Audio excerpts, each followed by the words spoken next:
which does mean that as a consequence of that, given that our fixed costs and growing costs exceed the revenue projected, we are looking in a scenario absent an override of budget shortfalls on both the side of the town and the side of the school. With that said, we are exiting a period of COVID pandemic and entering a period of COVID endemic. COVID is obviously still with us, and for many people, it is a very real and limiting factor in their lives. There is no return to the old normal. There is only what my predecessor, Mel Kleckner, called the new normal, which is a reality that many of the things that were taken as givens pre-pandemic in Brookline are simply no longer givens, and that we will have to, as a community, work together to develop alternative structures for financing the kinds of services that the municipality and its people have come to expect. Traditionally, the use of the historical 60-40 or largely 60-40 budget share has been used again this year, part of the town-school partnership. Again, this is a remarkable innovation that dates back to the 1990s that is facilitated harmonious relations between the town and the school budget in a way that many other communities still lack, and view us as a benchmark in this regard. And so it is with great satisfaction, I think, on both our end and the end, and I don't want to speak for the superintendent, but I know in his efforts as well, to be able to have those frank conversations about the revenue split and its the ways that it impacts both town and school operations. This year, the school budget increases by 1.1%, which reflects a shift of building maintenance costs that were last year covered by ARPA to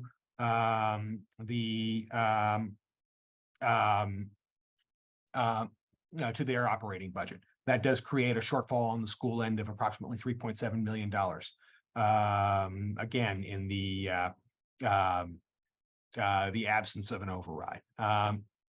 For the American Rescue Plan Act, we continue to utilize the American Rescue Plan Act in accordance with the Select Board's mandates, which has included what I would call a unique, or if not unique, very difficult to replicate in other communities, community-oriented process for seeking out uses of that money in a way that the community has asked for. Already, almost $11 million of the $44 million ARPA allocation has been earmarked for the needs of vulnerable communities, and that number is expected to increase as part of the community-oriented process for applications that closed as part of the round 2 of ARPA analysis. With that said, there are additional ARPA funds that are being used to cover some operating expenses that sprung up during the pandemic. The most obvious one, for example, is our Zoom license that's covered by ARPA money. There are certain other licenses and projects that are covered under non-competitive ARPA dollars, which we will need to use, which we will need to think about strategically and in our long-term planning to avoid a budgetary cliff when ARPA funding is due to be fully expended at the end of calendar year 2026. So this year's total budget balances $404 million, revenues and expenses all in. Now, this represents a significant 5.2% increase over fiscal year 2023. Again, the allocation of the school budget reflects the town-school partnerships formula. The superintendent's budget submission from last month, I believe it's actually from late January, discusses in more detail the school's plans and proposals in a no override scenario.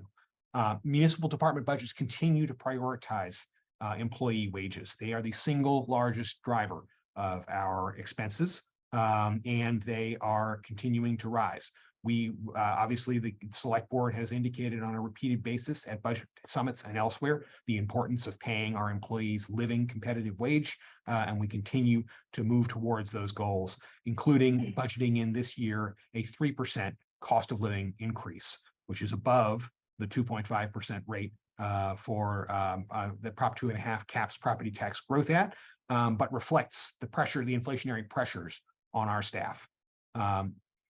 In terms of our capital budget, this year it represents 10.3% of prior year's net revenue.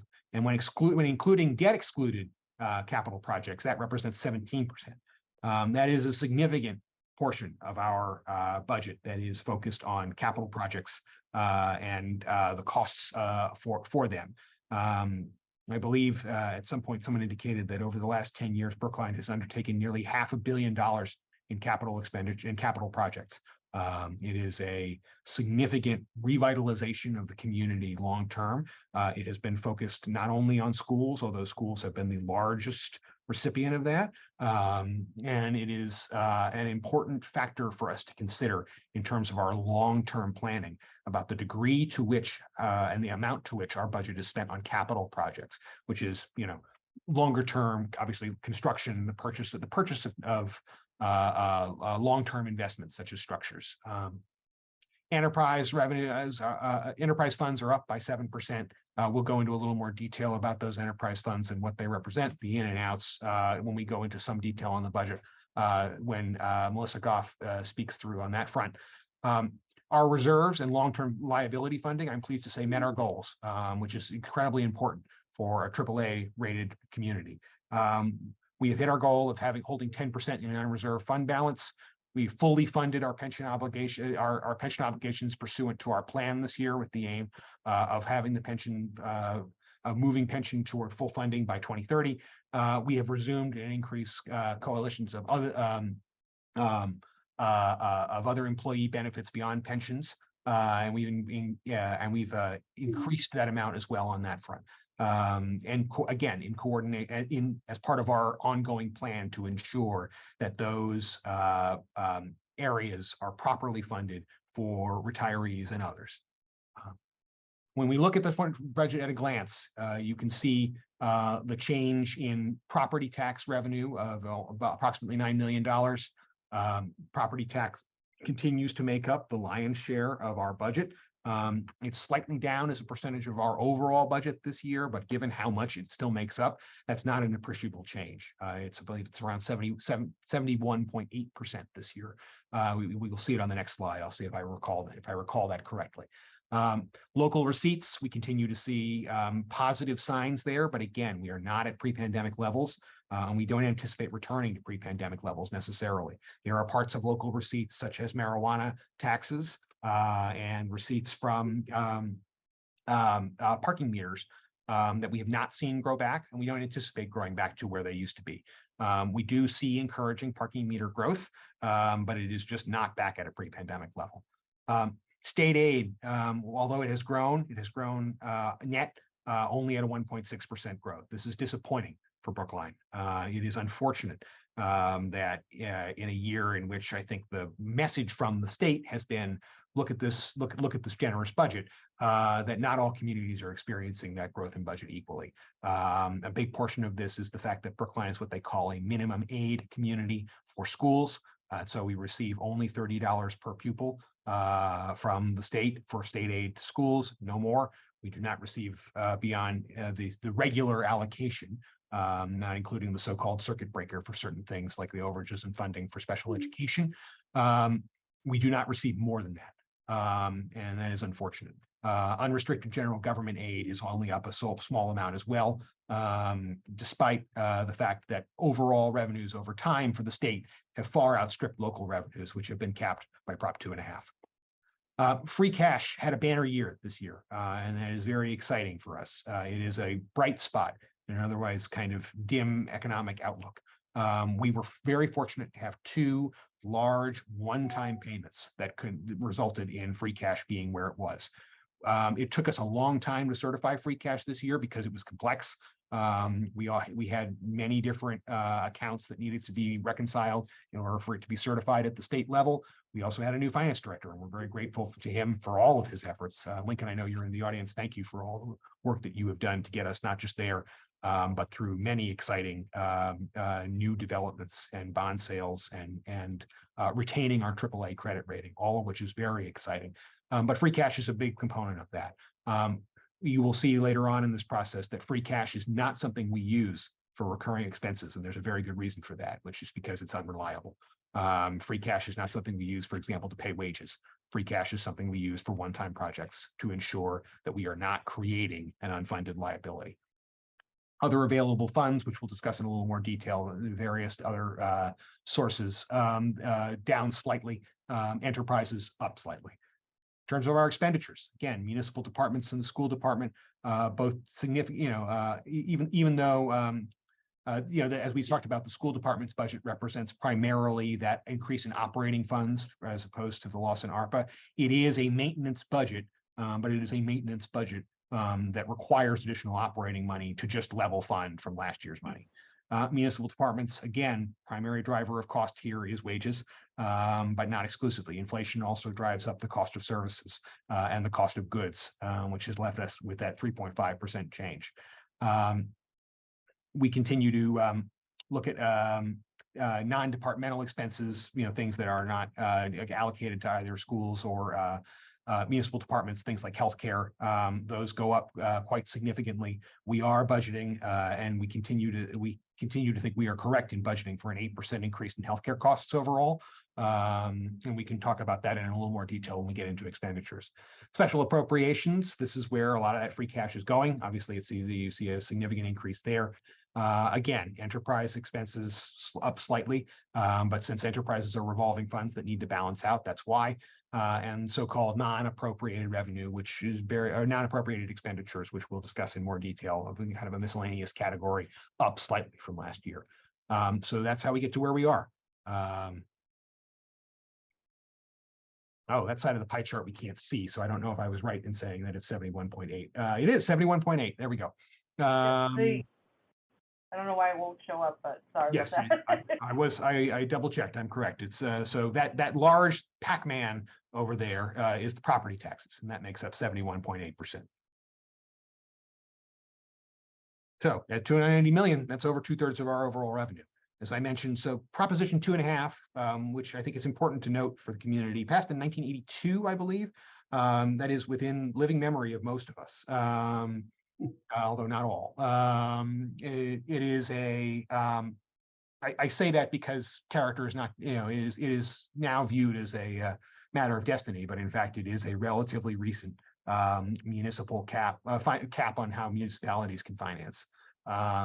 It is restricted to a cap of 2.5, restricts property taxes growth to a level of 2.5% annually, plus a calculation for what is called new growth.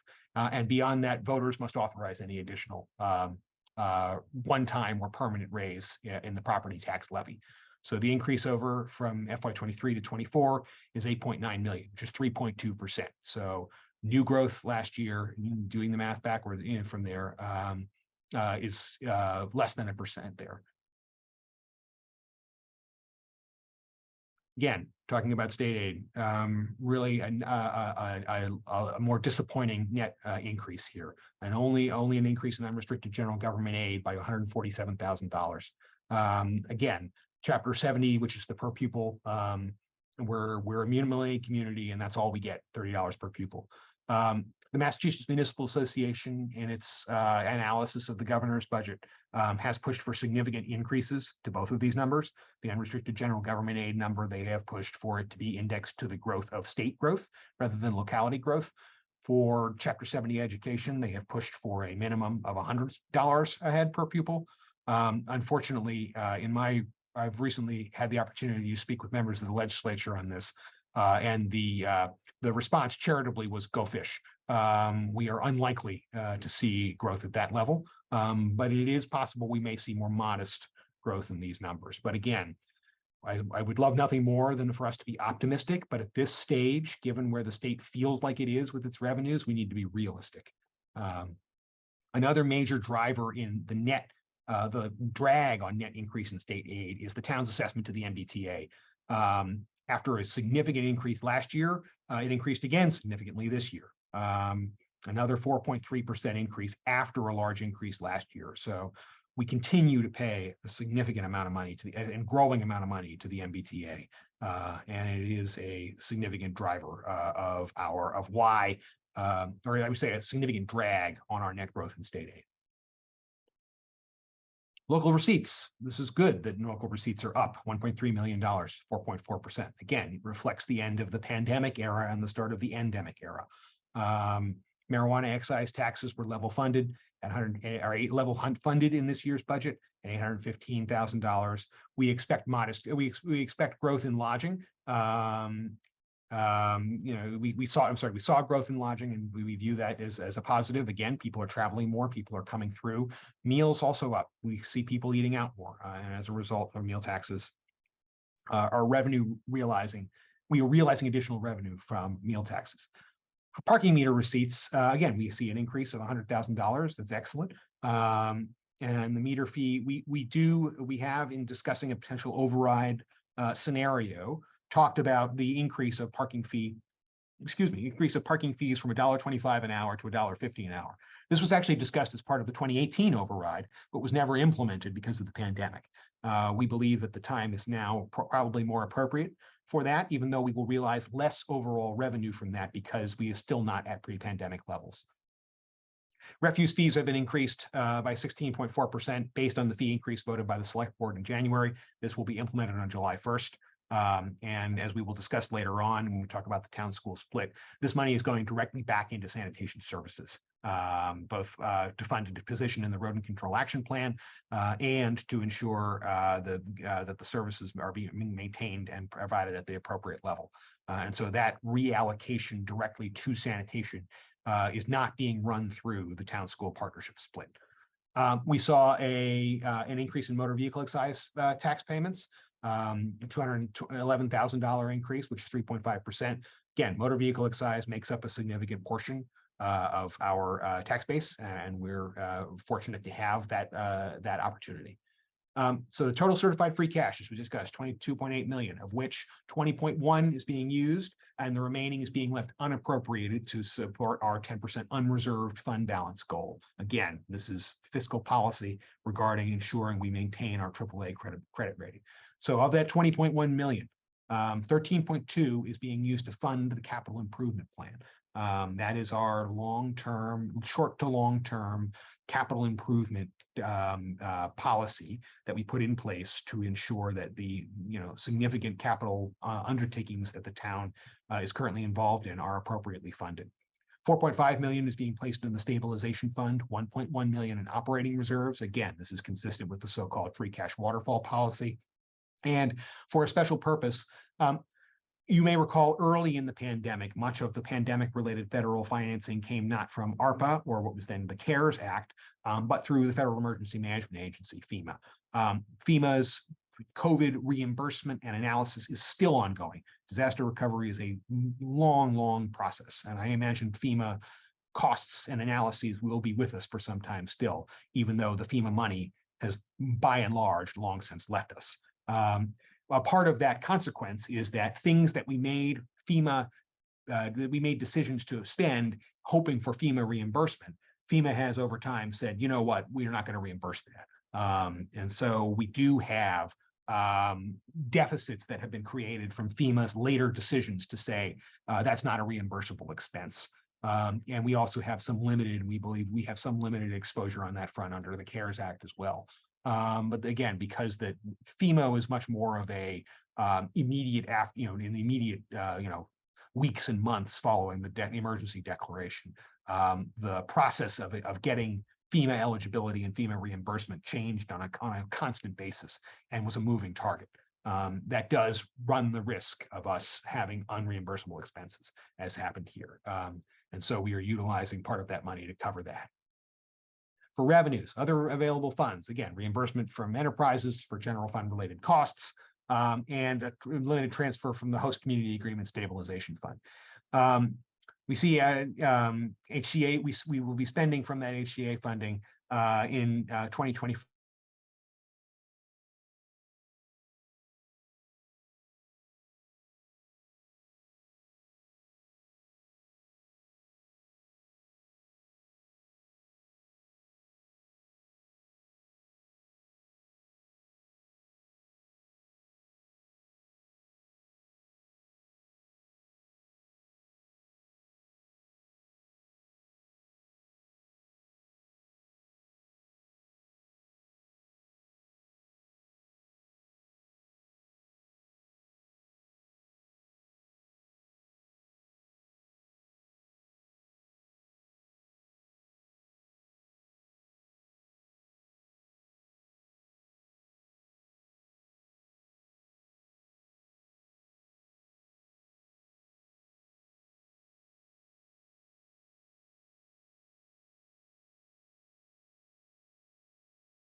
And it's just, I know many other communities would join me in offering him that thanks.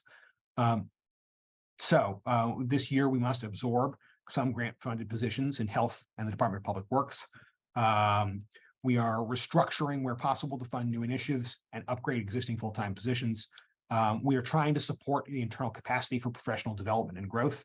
This is something that both our HR department and our assistant town administrator for operations, Devin Fields, have been focusing on. That does unfortunately still leave us, even when we are making every effort to control for costs, with a shortfall. So we are reducing vacant positions and what we hope to be surplus line items to balance the budget. But this is, make no mistake, cutting vacant positions still means that there's work to do out there that just wouldn't get done or would have to be done by fewer people if those vacant positions are not restored. As for surplus line items, while wherever possible, we've tried to lower the harm, they do include things like planning capacity, legal capacity, funds within the fire department for certain of their line items. A position in, and those positions that we talked about, the 2 positions in the patrol positions in the police department, and a position in this office, which we had hoped to be a community coordinator. But in the event that we are in a no override scenario, there just isn't money in the budget for it. So you can see here the override recommendation not only restores some of those cuts, but also increases additional full-time employees in year 1. It, for example, adds a language access coordinator in ODICR. It adds a rodent control action plan position. It actually adds 2 rodent control action plan positions.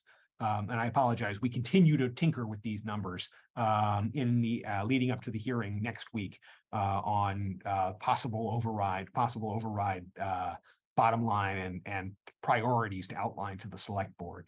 So we continue to move these things around, although the bottom line has not yet changed. So we're talking about additional positions there, bringing on a full-time geriatric social worker at the Council on Aging up from a part-time position, and other areas there. So that is where we are, not just in terms of restoration, but improving town services through the possibility of an override. So if the override is not approved, these are the things that we were talking about. Again, the vacant community engagement position, vacant patrol officer positions, outside consulting for the legal services department, consulting services for IT, planning budget, transportation consulting, you can see that wherever possible, we have tried to spread this around. Employee education software and HR, would be a really unfortunate loss as we try and emphasize employee development and internal development. But we are where we are, and in the event of a budget shortfall, we will make these cuts to ensure continuity of operations the best we can. So, as I mentioned earlier, we have an assumption of an 8% rate increase for the group health insurance. We belong to the GIC collective that offers insurance to many different municipalities. We anticipate seeing the final rates for that. Final rates for that will come out later this month. We also have a projection for increased enrollment as new employees come on board. Pension funding. This is another major win for the finance department and for Melissa and for the team and Charlie and the team involved there. Because we are continually able to meet our pension obligations and future pension obligations, the rate of investment return assumption we make on the pension is down. That's good because it means we're not assuming as rosy a market as we possibly can in the hopes of meeting our pension obligations. We're assuming a much more realistic growth of our pension over time. And again, we anticipate with the amount that we are constantly putting in, a full funding date of 2030. Our contribution to OPEB liability, again, rate of investment return assumption is down, which is good. We made that additional contribution of $250,000 this year, and we anticipate it continuing next year. So revenue financed capital budget, that is to say things that we are financing directly from revenue and not from either excluded or unexcluded debt. It will be 16.2 million in FY 2024. That is 3.1 million from the general operating revenue, the year in, year out, and that 13.1 windfall from free cash. Debt services decreased slightly by $93,000, 0.3%.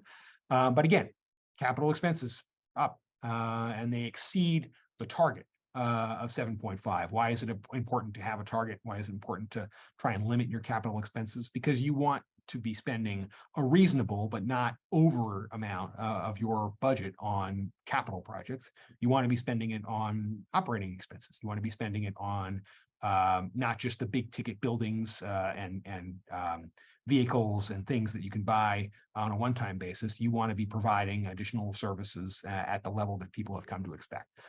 So capital expenses are slightly outsized in the town's budget from our ideal target.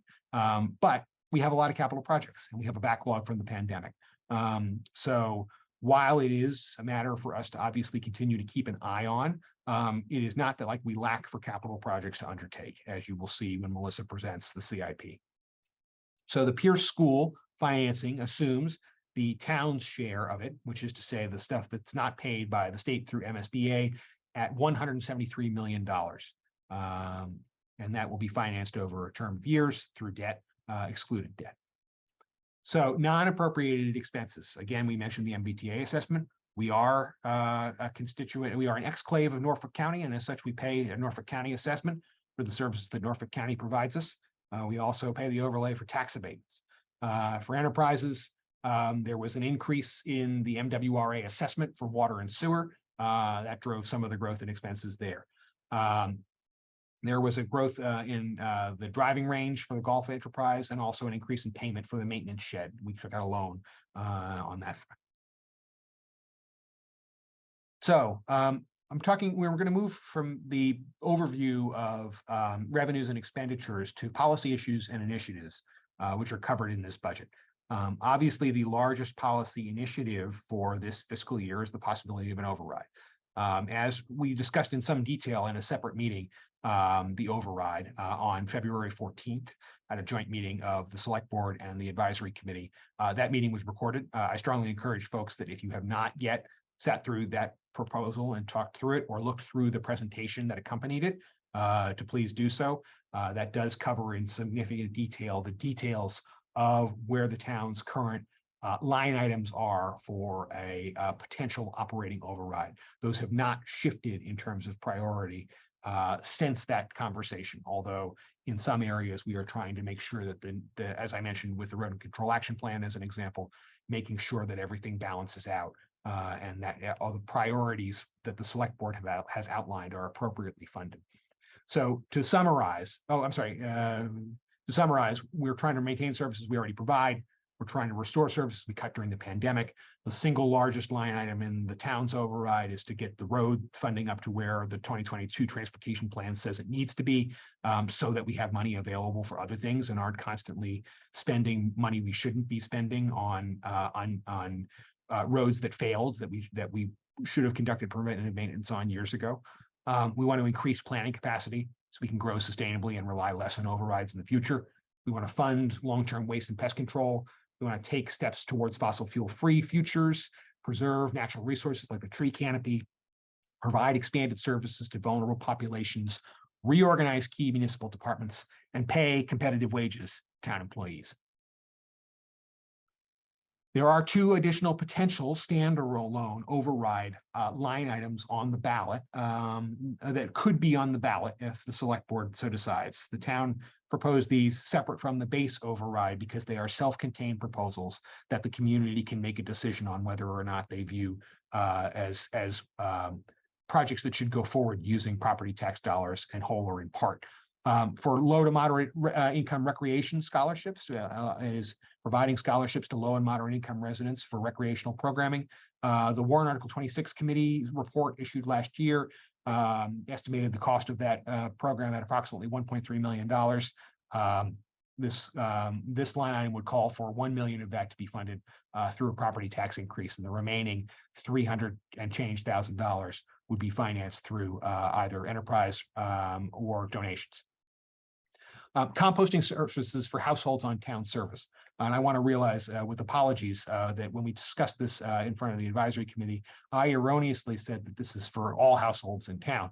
This is for all households on town waste services. This is not, if you have a private collector, it would not impact you.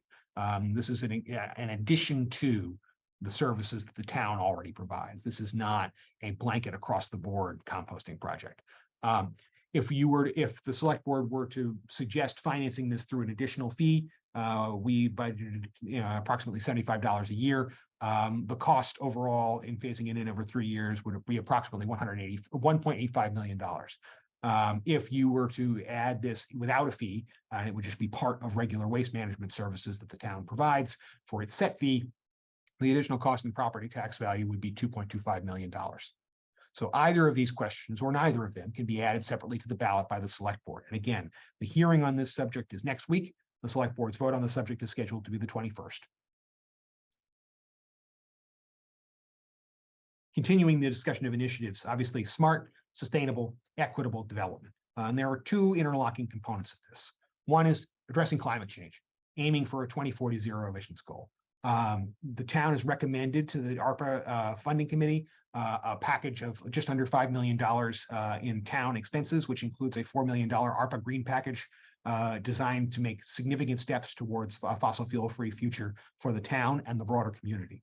We continue to collaborate with the Zero Emissions Advisory Board, who is working in close contact with our sustainability director to continue to look at and operationalize sustainability initiatives and seek out, importantly, grants to actually make sure that they come into being. The Specialized Energy Code voted on at the special town meeting in January will be implemented in summer. In addition, we hope that the regulations involving the so-called 10 towns pilot energy code that would allow a ban on all fossil fuel usage in new construction will be ready for the November town meeting. I will add an important caveat to that, which is that the current thinking on that is that only communities that are above the Specialized Housing Index safe harbor, which is to say 10% or more of our housing on the index monitored by the state is affordable. If we are not above that level, we may not qualify for that energy code. And that is of concern to us because we are perilously close to slipping below that in the fall. We will obviously take every step available to us to ensure that that does not happen. But that is obviously a concern going forward in terms of policy this year. I want to make sure the community is aware of that so that we can take proactive steps to minimize the amount of time spent below that safe harbor number. So again, the other component of this is the balancing the need to grow and diversify our primarily residential tax base with efforts to retain our appealing community character.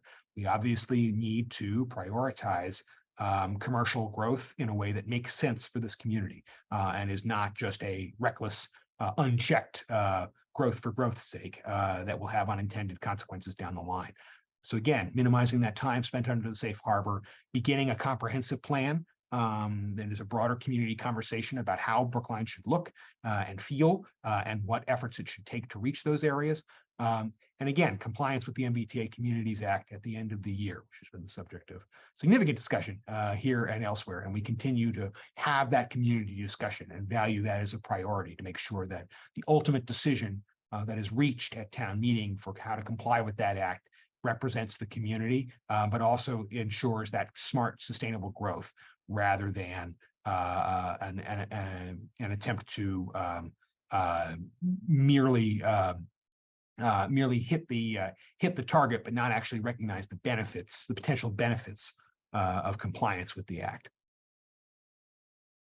Diversity, equity, and inclusion remain a significant priority for Brookline.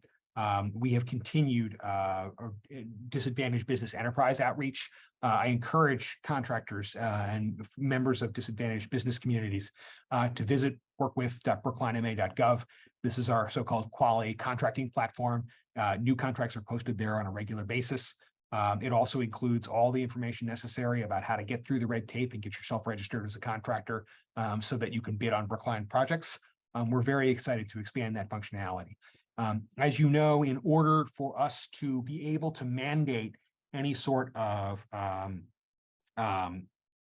in order to mandate any sort of minimum DBE subcontractor usage in town contracts, we must complete a disparity study, a highly technical document that reflects the actual disparity between non-disadvantaged and disadvantaged contractors in our communities. We hope to partner with other municipalities, most notably Somerville, to make this happen, and we're very grateful to them for pushing that process forward. We anticipate conducting that process beginning in earnest this year. There's the reconfiguration of ODICR into ODE-ICR, the Office of Diversity, Equity, Inclusion, and Community Relations. Again, foregrounds equity is that cardinal principle, and it implements that new complaint resolution tool that was passed in town meeting this fall. For language access, we are excited. We hired a consultant that has been conducting an in-depth needs analysis that's concluding shortly this spring. Assuming a successful override, we will be able to bring a permanent position on staff and finance the budget to ensure meaningful language access for all residents of Brookline to town services.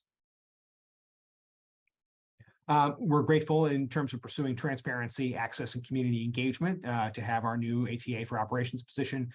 Devin has done fantastic work bringing on the monthly newsletter, and we hope to have a more frequent cadence for that newsletter in the coming year, especially if we have an additional community engagement specialist involved who can conduct outreach to make that happen. We have new quarterly cross-departmental meetings that ensure greater whole of government awareness of community needs. This has been great in terms of cross-pollinating and making sure that departments are able to talk to one another at a division head level and figure out emerging needs that may require the use of the intervention from more than one department. We have moved the historic position of community engagement strategist that we formerly operated in ODICR to the Select Board office to emphasize its importance. However, that position, when filled, will still have a reporting responsibility to the ODI ECR, and hiring will begin this summer if the override is successful. The Select Board passed its first ever code of conduct, for which staff has been incredibly grateful. It sets us community guidelines for not just staff and elected officials, but members of the public, to ensure that there is clarity in the expectations of how interactions should happen, what is possible and what isn't possible. It's a model for other boards and communities to adopt. The Select Board strongly encourages that the boards that it appoints members to adopt these or similar policies, and encourages those that it doesn't to take a look at it as well. For social services, as you know, in 2021, there was an attempt to conduct a less formal needs analysis in the community. And when that process concluded at the end of this year, it did not bear the results that we wanted. We need to have a formal needs analysis, and it needs to be done on an accelerated timeline, but done correctly. We need to know in this town and in this community the resources available, the dearth of those resources, and how we should most effectively structure our limited resources to provide social services effectively in filling gaps that the community has identified, and prioritize those things appropriately. Again, as previously mentioned, in ARPA Round 1, over 11 million out of 44 million was allocated to projects and entities that assist disadvantaged communities. The override proposal currently permanently funds several town pilot programs that are now being paid for with ARPA that are meant to increase outreach for and successful outcomes for disadvantaged communities. As I previously mentioned, the override proposal contains a $2.2 million regular infusion to prevent runaway degradation of streets. The CIP this year provides a full $500,000 for sidewalk repair, an increase from last year to $700,000 for bike access improvements, and $500,000 for traffic calming. We continue to evaluate on a regular basis whether federal funding from two additional laws, the Infrastructure Investment and Jobs Act and the Inflation Reduction Act, can be used for transportation projects here. While we have not yet met with success there, we continue to be hopeful that particularly as money allocated to the states spins up, we might see some benefits there. We cannot obviously operate on hope, as the state aid problem has indicated to us. We must be realistic in what we can and can't get at present when we publish a budget. But that also doesn't mean we can't keep a very strong eye out on any potential grant sources of revenue. So for the American Rescue Plan Act, we want to talk about the round 2 of the community response and beyond. The select board authorized the issuance of $6 million in premium pay to current employees who worked 40 more days in person at the outset of the pandemic, that first year of the pandemic. Again, those were subject to certain additional restrictions and caveats in certain cases. Most recipients got $4,000 less taxes. Some folks part-time or folks who were only employees for part of that time received less. But on the whole, it was a significant and very well received by staff. Thank you to those currently here who served in person at one of the most dangerous times in the pandemic. So we are very grateful to them, and we are very grateful to the select board for the decision to authorize what is currently tied for the single largest expenditure of ARPA funding for that purpose. We understand, obviously, that in an ideal world, we would fund it even further. We would be able to fund funds to everyone, people who retired, people who left service. We would be able to provide more money to people. But the fact of the matter is the community-oriented process that the select board has prioritized must also receive meaningful amounts of funding. And so this $6 million represents an appropriate balance between the other community needs and the desire to retain and reward staff who served during that dangerous period. There is still, as a result, even after that premium pay has been issued, $10.5 million approximately available for round 2 projects. Applications for those projects closed in early February and are now being reviewed. The town this time around, rather than submitting a menu of options and asking the committee to think about it, centralized its submissions. We asked for approval of less than $5 million out of $10.7 million in identified ARPA eligible priorities. Again, this is in keeping with the goal of ensuring that town needs and needs of the community that are being provided for by the town are addressed, but also direct community engagement and direct community payments through ARPA funding were still meaningful and can have a significant impact in that regard. The committee is currently evaluating submissions in public hearings that occur every other Friday. We encourage you to attend.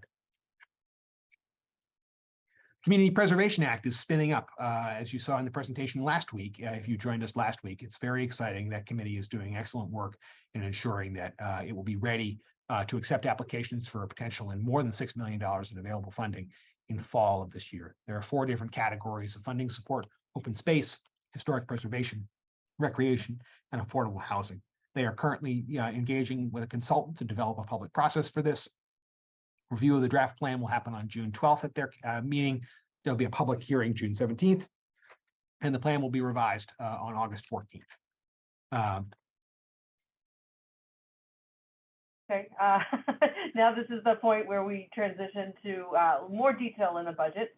I wanted to just start off by really thanking Charles Young for all his efforts.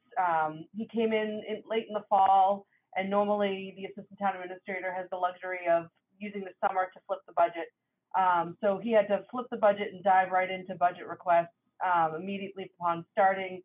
So a lot of this has been very compressed, and I really appreciate Charlie just digging in and really helping us get the document to where it is, and really mastering OpenGov, which has been really great to see.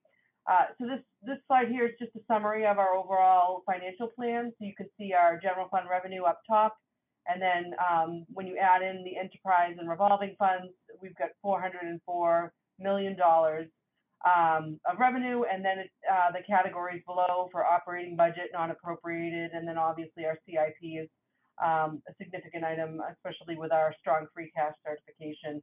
So you can see how the budget is balanced between revenue expenditures in this slide here. So Chaz's earlier presentation had a pie chart that showed expenditures by grouping. This is an exercise that we do where we have information from the end of the year report in fiscal 23, which shows expenses on behalf of the schools by town department. So we use that information to build into the fiscal 24 budget to project what education actually does cost the town. So given that information, we're at 59.5% for a fully allocated fiscal 24 budget. This is a summary of the changes in the general fund. So you can see that revenue is growing by about $19 million. A big portion of that is free cash. And then we have our non-appropriated expenses, which get deducted off that revenue number, giving us $359 million to appropriate. So that's about a 5.5% growth, just under $19 million. And you can see where the allocations are going. So town departments are growing 3.5%. I will say that's a little misleading because some of that growth is attributed to providing additional resources for the building department school maintenance budget. So, about $1 million of that is growth in the building department specifically for schools. And then you also have your school growth of about 1.1%, which basically reflects that resetting of the building department budget. Our non-departmental is primarily benefits, but then also our debt service budget and other non-departmental budgets. Then we have our water and sewer and enterprise, the overhead charges, so they pay for their benefits. So this shows the payments that are made for those benefits to the town. And your total appropriations are also balanced out, $359 million on the general fund. This is a snapshot of our change in local receipts. So you can see that the increase is just shy of $1.3 million with local option taxes and the refuse fees coming in as high contributors to local receipts. The local option taxes are primarily meals and hotel. Still looking at marijuana, and the first quarter of the year hasn't been that strong. We may need to bring that down further based on what we see for a third quarter payment. This is showing the allocation of free cash per the town's fiscal policy. So $22.7 million is the highest free cash certification we've had on record.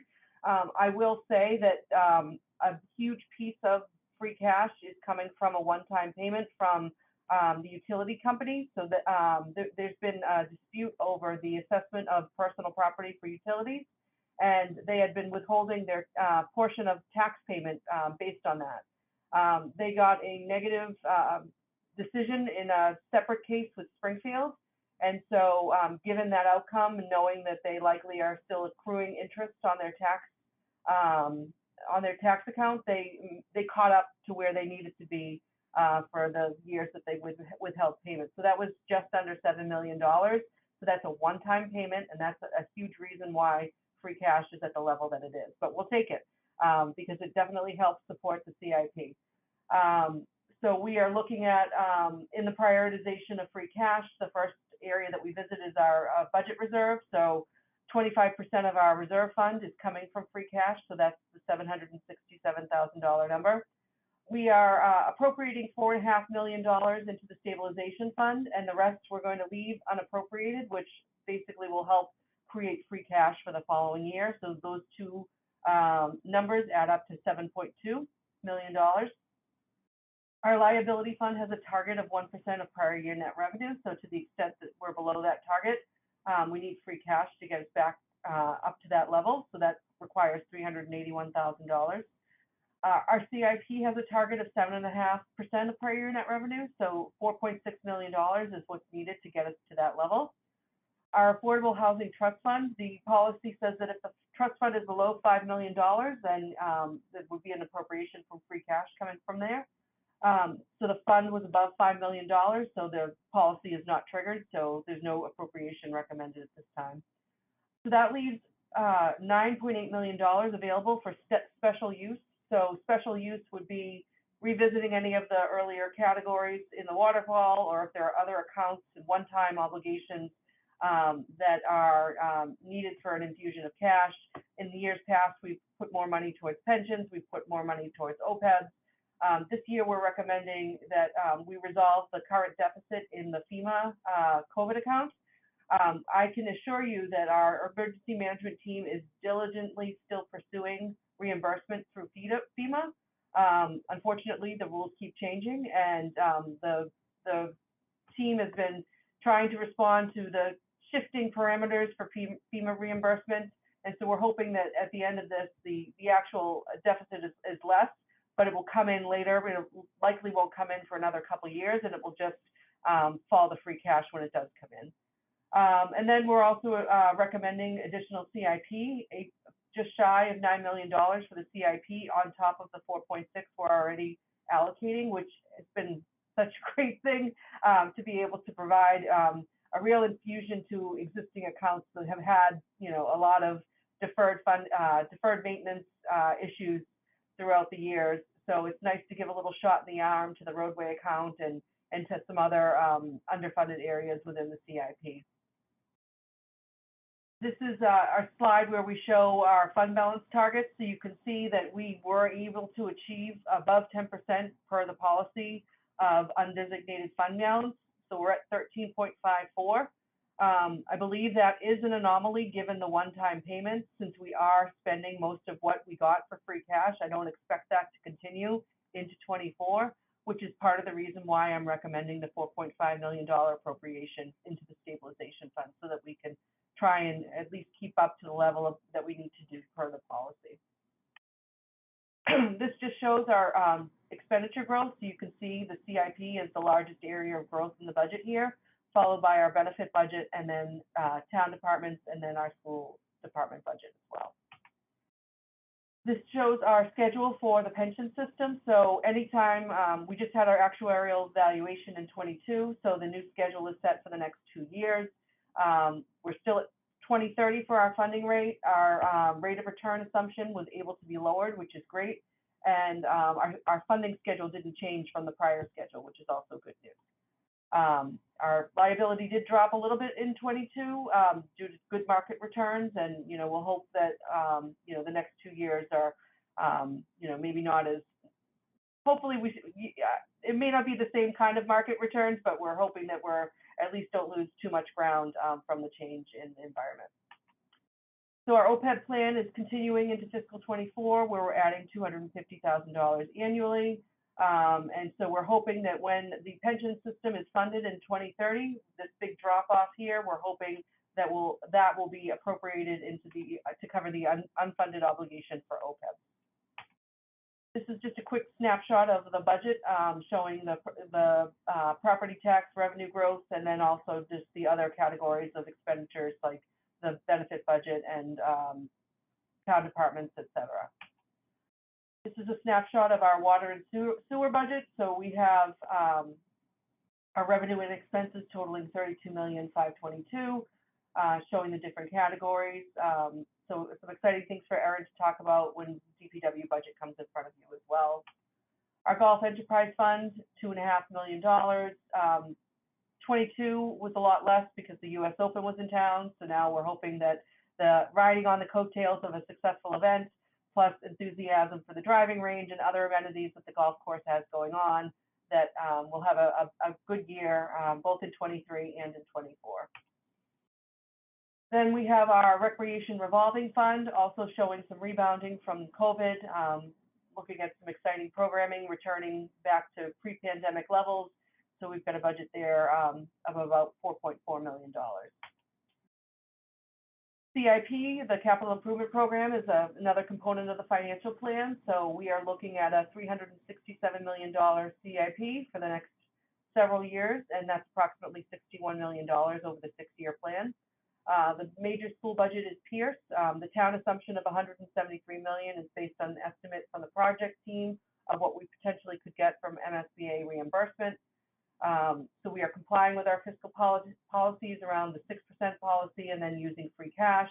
But obviously being able to support the CIP with additional free cash really helps us provide a really strong program for the upcoming year.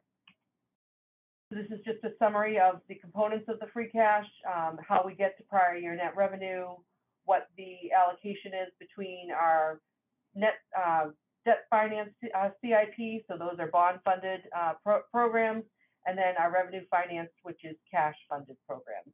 And then the debt exclusions get added on top of that for the total picture. These are some of the major projects that we have in the CIP.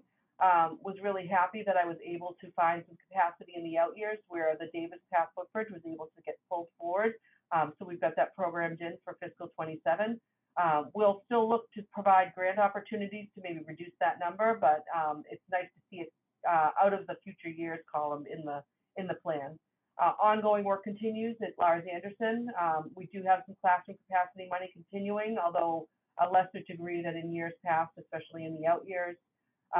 We have some transportation work coming online, most notably the Washington Street project, the Complete Streets program. That's a major partnership with the state, looking for to get on the TIP, the transportation plan for the state, and that's about a $26 million state match. Then we have our Schick playground coming in at 24, and then we also have funding for the equipment for body worn and in-car camera programs. So we're currently in the midst of our bargaining cycle with the police department, but we can fund the equipment, and when we're ready to execute, this account will be available for us to implement. Then we have our long-range financial plan that we also kind of take some of the assumptions and refine them as the year goes through, and project that out for the out years. So you can see kind of the outlook beyond fiscal 24. Knowing that there's definitely some pressure around schools, and the override may help ease that pressure. But the fiscal 25 deficit does start at about $13 million, and it does escalate to about $31.8 million total townwide. And that is essentially showing that we have revenues growing on average by 3%, and our expenditures are growing around 5%. This slide here is a blizzard of numbers. All of this information is going to be posted on the town's website and included in the financial plan for people to look at afterwards. This just shows the summary of the forecast for the out years. This drop here is really just kind of returning free cash to our normal policy levels. And you can see the growing deficit in the out years. But knowing that once you resolve the $13 million deficit, it's not going to roll into 26, so it's a little overstated. And then this is just a graph that shows that deficit as it grows. The 25 obviously is the change in the free cash number, but you can see that there's still a significant gap between revenue and expenditures here. So that is the end of the presentation, and I think we've got some time for questions from the board.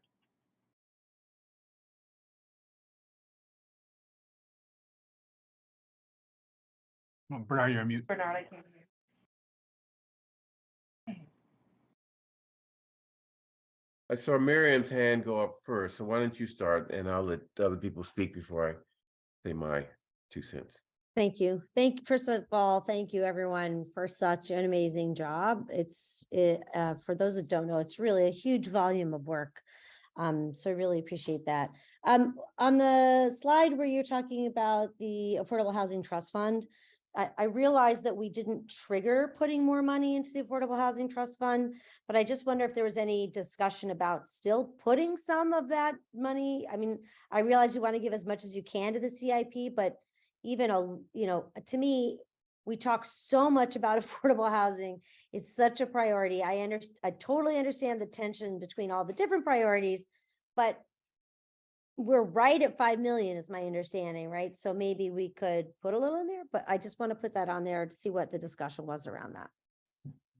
Sure. I think, given the support from both ARPA and through the Community Preservation Fund, I think we were looking for more direction from the board on whether or not the policy needed to be changed, or whether or not, you felt comfortable with where it is. In years past, we have put additional free cash towards affordable housing, even when the policy wasn't triggered. So we can continue to look at that and maybe revise before we get to the town meeting. Okay, I think Mike was next. Is that? Maybe John. Go ahead, John. John? Okay, sorry. Thank you. So, oh boy, there's so much here. I'll echo Miriam's appreciation of how much work goes into this. It is quite amazing. And I find whenever we go through this process that the only way I can really kind of get my arms around what's in front of us is to start with some fundamental questions and answers. And the one that I'm going to start with is what does this, this budget represent in terms of FTEs, full-time equivalent positions. And I know the answer to the question, at least insofar as it's all there.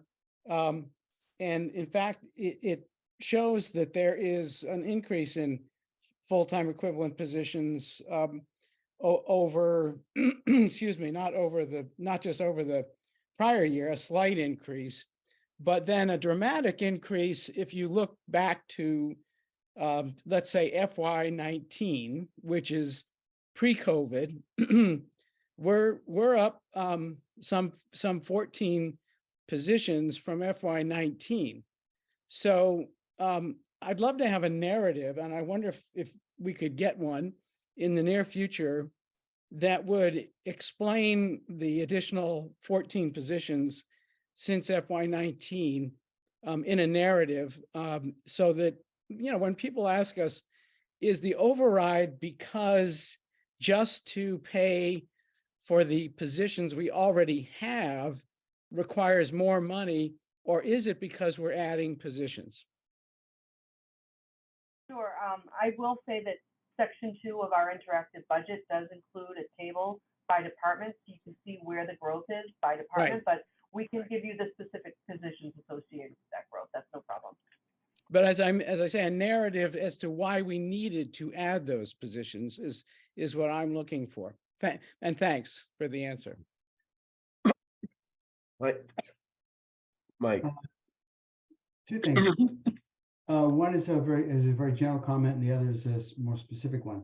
One of the things I think would be helpful, perhaps to us, but also I think to the public, is to get a sense of how much, for lack of a better term, discretionary money we have. We have a $356 million budget, but 80 or something over 80, between 80 and 85% of that is personnel. A lot of it, a very substantial amount of it, is by contract, and there's, you know, those are essentially fixed expenses, even though an economist would tell you that employees are never a fixed expense. That ain't so.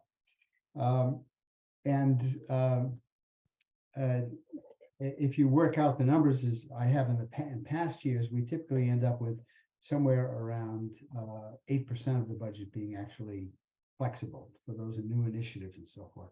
So that's a general comment that I think would be helpful to put in somewhere in the presentation, maybe get it close to the top. The second one is a much more specific one. You mentioned the health department and the need to assess community needs.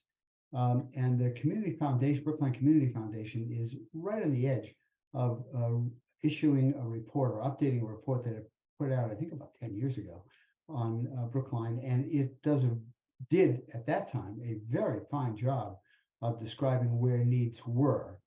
And to the extent that we can partner, make use of some of the work that they've done, save some time and money, I think that would be just a very good idea. So to the extent that Sigal can talk with Abba Taylor over in the Community Foundation, I think that would be helpful probably to both sides. Indeed, I think that conversation is ongoing this week. So, yeah. Good. So I'd like to add to that. I agree that we need to look at the data that's already been accumulated through VCF and other places.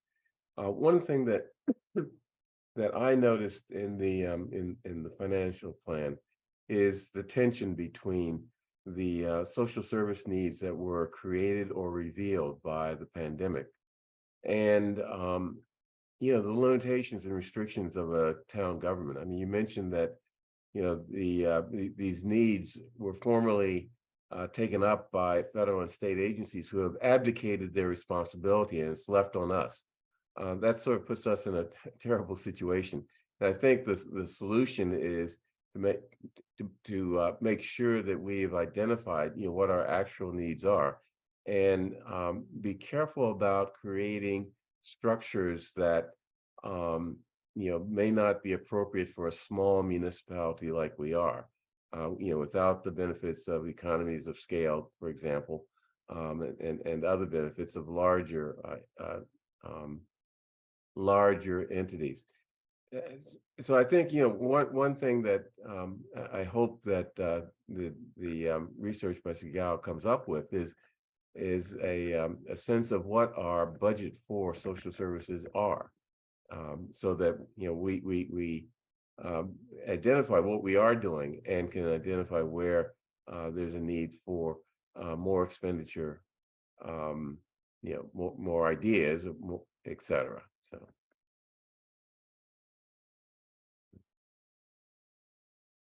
Miriam?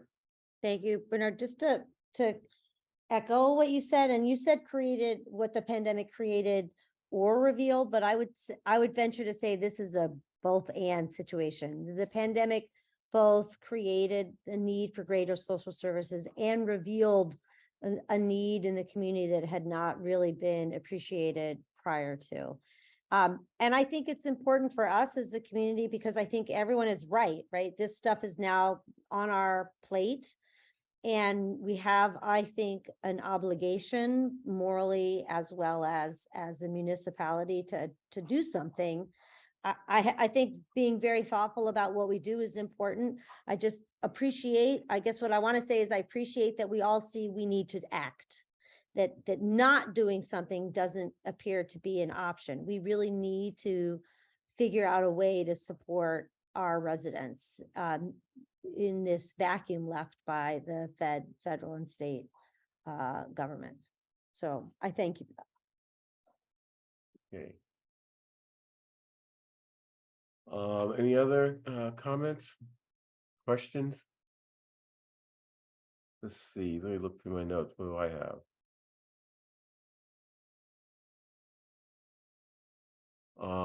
Okay, John. Just a question about the number as to the state reimbursement on the MSBA, Massachusetts School Building Authority reimbursement on the Pierce project. By my math, it works out to 17.6% of the total cost of the project. Is that within the range of what communities can usually expect to get from the MSBA on a school project? I think it varies. I think it depends on, there's definitely been, communities that are maybe in more distress that have received a higher level of reimbursement. But I would think that this is probably on the low end of what they typically offer. I seem to recall that there were discussions that it would be in the range of 35 to 40%. So it sounds to me as though we didn't quite achieve what we had hoped to achieve through that reimbursement process, but that's just a comment. I wasn't expecting you to, excuse me, to say anything in response, but thank you for that answer. I think too, right, the formula they use has not really been adjusted appropriately for the increased costs that we've experienced in the pandemic and inflation. It lags. MSBA is not,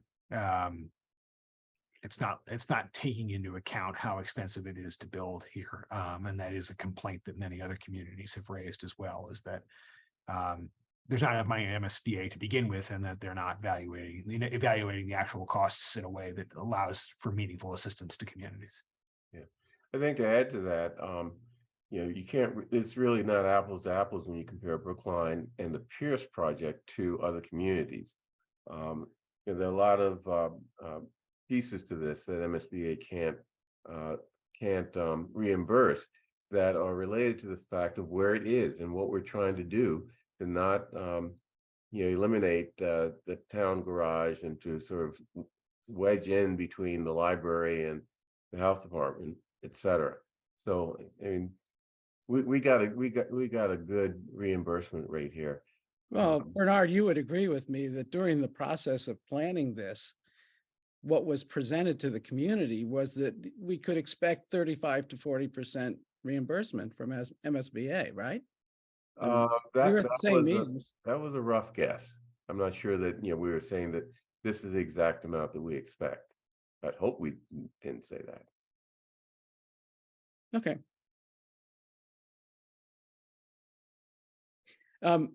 Would it be okay if I could just make a comment that's on a different topic altogether? Because I do think that Chaz and Melissa and others might appreciate some guidance from all of us here on the select board as to kind of how we set the parameters of, excuse me, what we think should guide our budget planning in the post-COVID period of time. And thankfully, there will be a post-COVID period of time. I know I've heard in the news not long ago that it's possible that President Biden will make some sort of official declaration of the end of the national COVID emergency sometime in May. So, that's one indication that we're entering a post-COVID period. And I think we can go back to that phrase that our prior town administrator used, a new normal. But what is our new normal? Is our new normal that we should expect to have to staff up with more positions than we had pre-COVID on a permanent basis? And will those positions continue to grow in number? Because this all comes down to payrolls. I think if we took a look at this budget as a totality and pulled out what is salaries, payroll in the budget, Melissa, correct me if I'm wrong, it'd probably come out to about 80%, right? So it does come down to salaries, and it does come down to the tension between our ability to raise revenue over and above 2.5% a year. And it does come down to if we struggle just to maintain positions, given the restrictions on our revenue, then to what extent, do we allow ourselves and are we compelled to add positions? Because we've been adding positions. I mentioned, since FY19, an addition of 14 positions. Since FY15, it looks to me like an addition of 35 positions. So is our expectation going into the future that we're going to maintain all of the positions we've added and add to that? Or is it that we have kind of reached peak positions? I don't know. I just think these are the questions that we as individuals on the select board and the select board collectively has to take on. Yeah, Mike? John, you raise a very apt point. And so I think it's a reasonable thing to say that if you look at the positions that have been added, they've been added in response to somewhere between requests and demands from the public for new services. And I think that pretty much is true for all of the positions, even to the point of adding of our requesting and the public requesting better data analysis in the select board's office. So it's not like we have a staff that's run wild out there hiring people. There's a great deal of pressure for adding people from residents who want the services that we have extended for new services and so forth. The rodent control question is it's a perfect example. We're adding, I think, 1 or 1.5 FTEs in response to that. It's a real problem. It's a real issue. People are genuinely concerned about it, and they have a right to be. It takes people in addition to what we have on staff in order to manage it. And if you go back and look at the 14 positions that you identified, I'll bet that almost all of them are related to that kind of demand from residents. Yeah, I'd like to add that in addition, Brookline has been operating as sort of a small government model, on a small government model. So a lot of the demand, it really reflects the fact that for many years we've under maintained our staffing in many departments. So I mean, that doesn't mean we don't look at the increase in staffing very carefully, but we are catching up to some degree, and we have been ever since I've been on this select board. Miriam, you have your hand up. I was actually going to echo that. I was going to say two things. I think that I was surprised, like, for instance, that we didn't have a communications person in the select board's office to do PR and press releases and I mean, that's something I think most government offices have. So I agree with what Bernard said. I think coming in, I was surprised at how small kind of the operations were. But also I think that there are things that are not ever, there are changes that the pandemic has instituted that, no, they're not going to go away. And I think within that whole structure, again, we're talking about how the federal and state governments see themselves and the responsibilities that now fall on us. No, I don't think those are going to go away. And I think we need and should plan for those. And I think it's a legitimate thing to point out and a legitimate question to ask, but I don't think we are operating in excess in terms of staff, right? So those positions are important positions. I don't think they're superfluous. Okay. John, did you still have your hand up?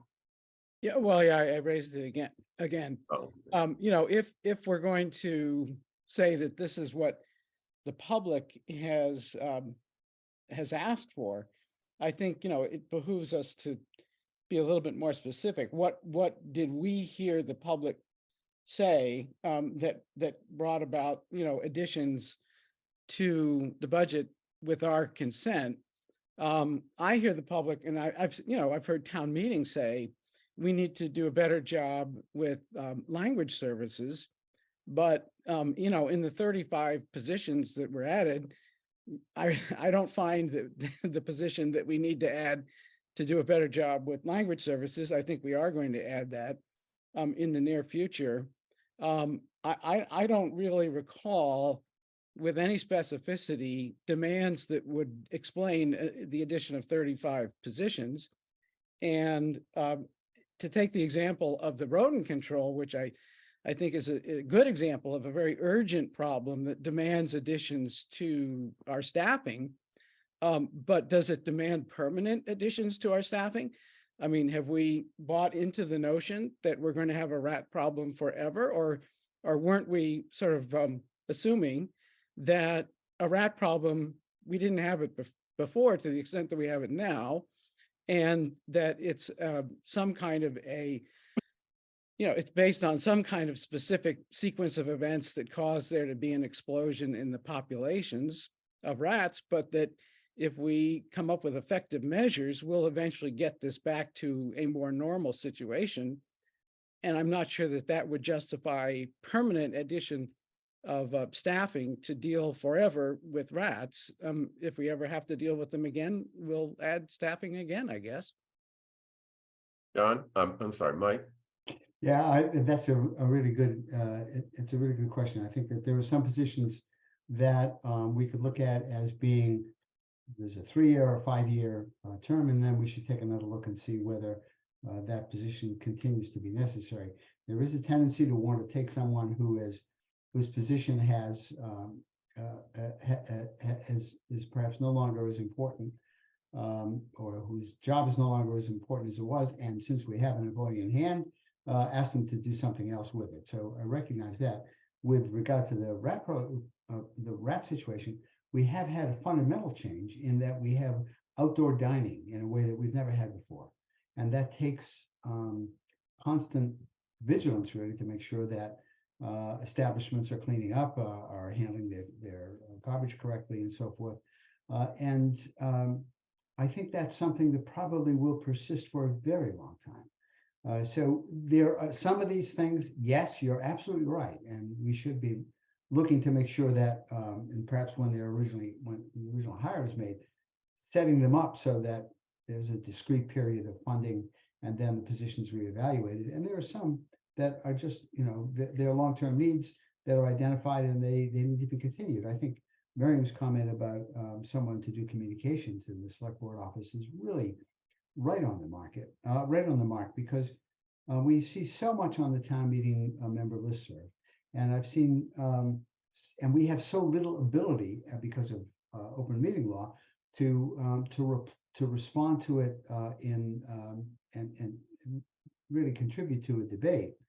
And in contrast, I look at what the city of Newton puts out, which is a weekly newsletter from the mayor that large numbers of the public actually read. They value it. And I know that because I have two daughters who live in Newton, and they say, "Oh yeah, we read that. We think it's very, very helpful." We don't have anything like that, and so there are certainly situations where we're missing something that we could add if we had the funding, and the addition does indeed become permanent.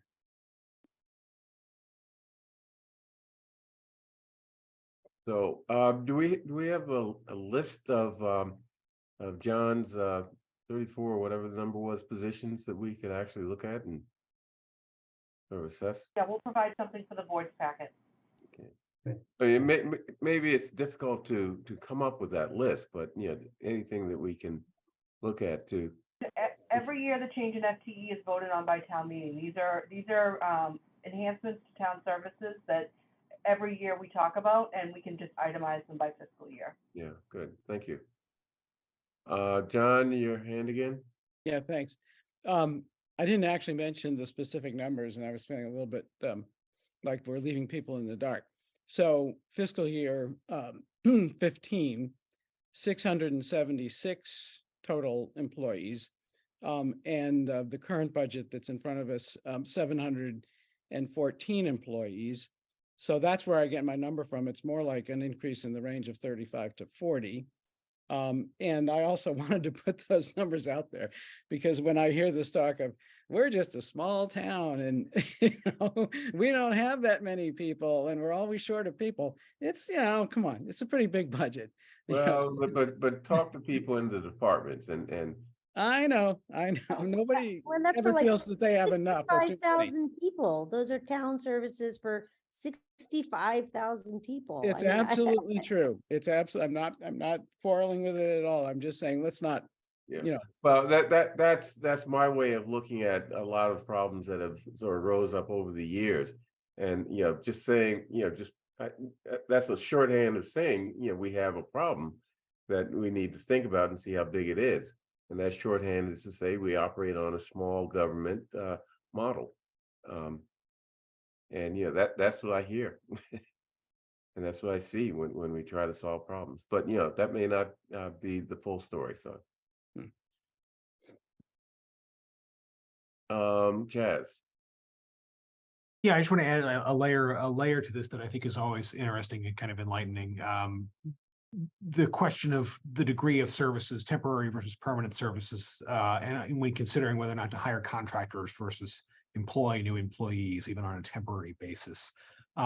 There are such pros and cons to both, and depending on the community's needs. But I think when you look at some of the things, for example, the tree program in the override proposal, that's 3 FTEs. That's a lot. It's a lot of new potential bodies to bring on, new benefits to look in. But when you look at the cost since FY04, when $125,000 could buy you more than a year of contractor services, now it buys you less than 15 weeks. In instances like that, it's clear that the town doing it rather than hiring it out provides benefits. There are also things that the town does that I think Brookline has as a potential strength that other communities lack. One of those things is in the building department, project and program management.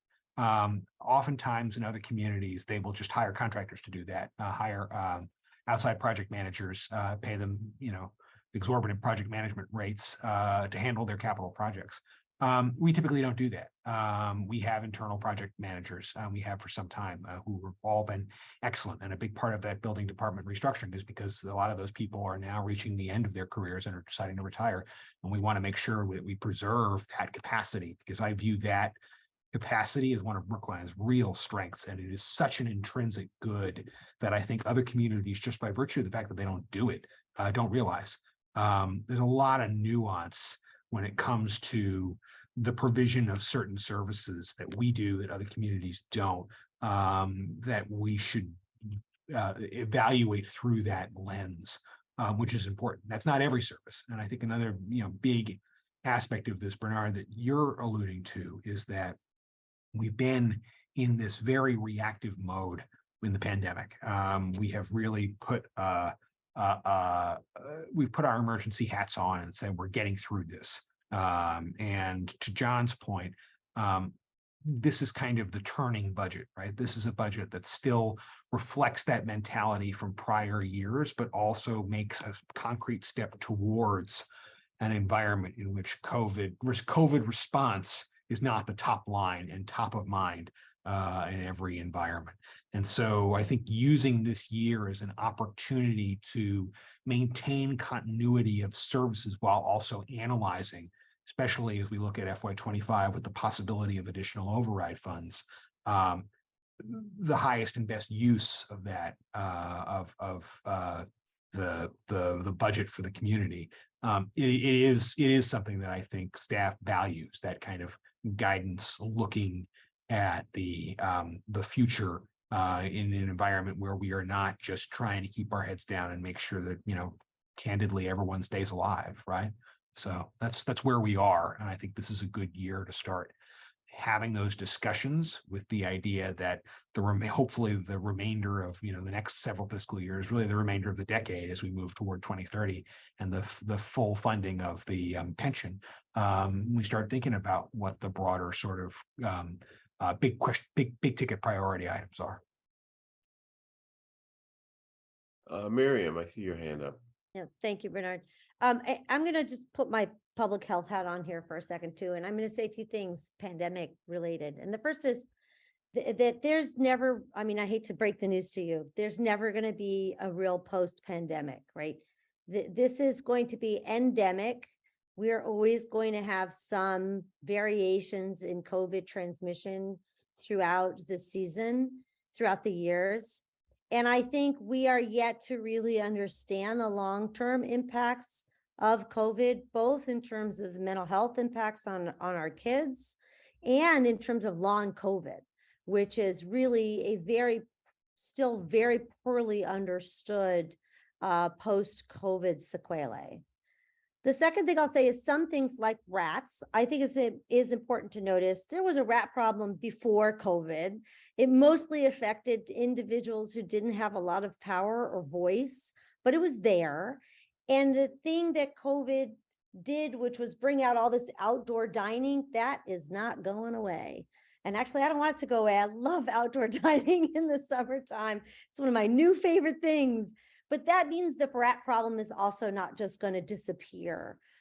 So I think we need to think about COVID is here in a way. It has changed how we think and how we act, and the long-term impacts are yet to be realized, which is also why I think it's so important we think about social service, a Department of Social Services, because we still don't really, frankly, know what it's going to look like a few years from now. So that's my public health bit on that. And since I'm talking about public health, just everybody make sure you're boosted. Okay, that's it. Bye. Yeah, I'm boosted and I still got the common cold. Right. And that's still around. And that's a coronavirus too. Yes. The Fluvid, I'm telling you, next year it's going to be a combo COVID flu booster, and it's going to be called the Fluvid. Okay. I should patent that. Yeah.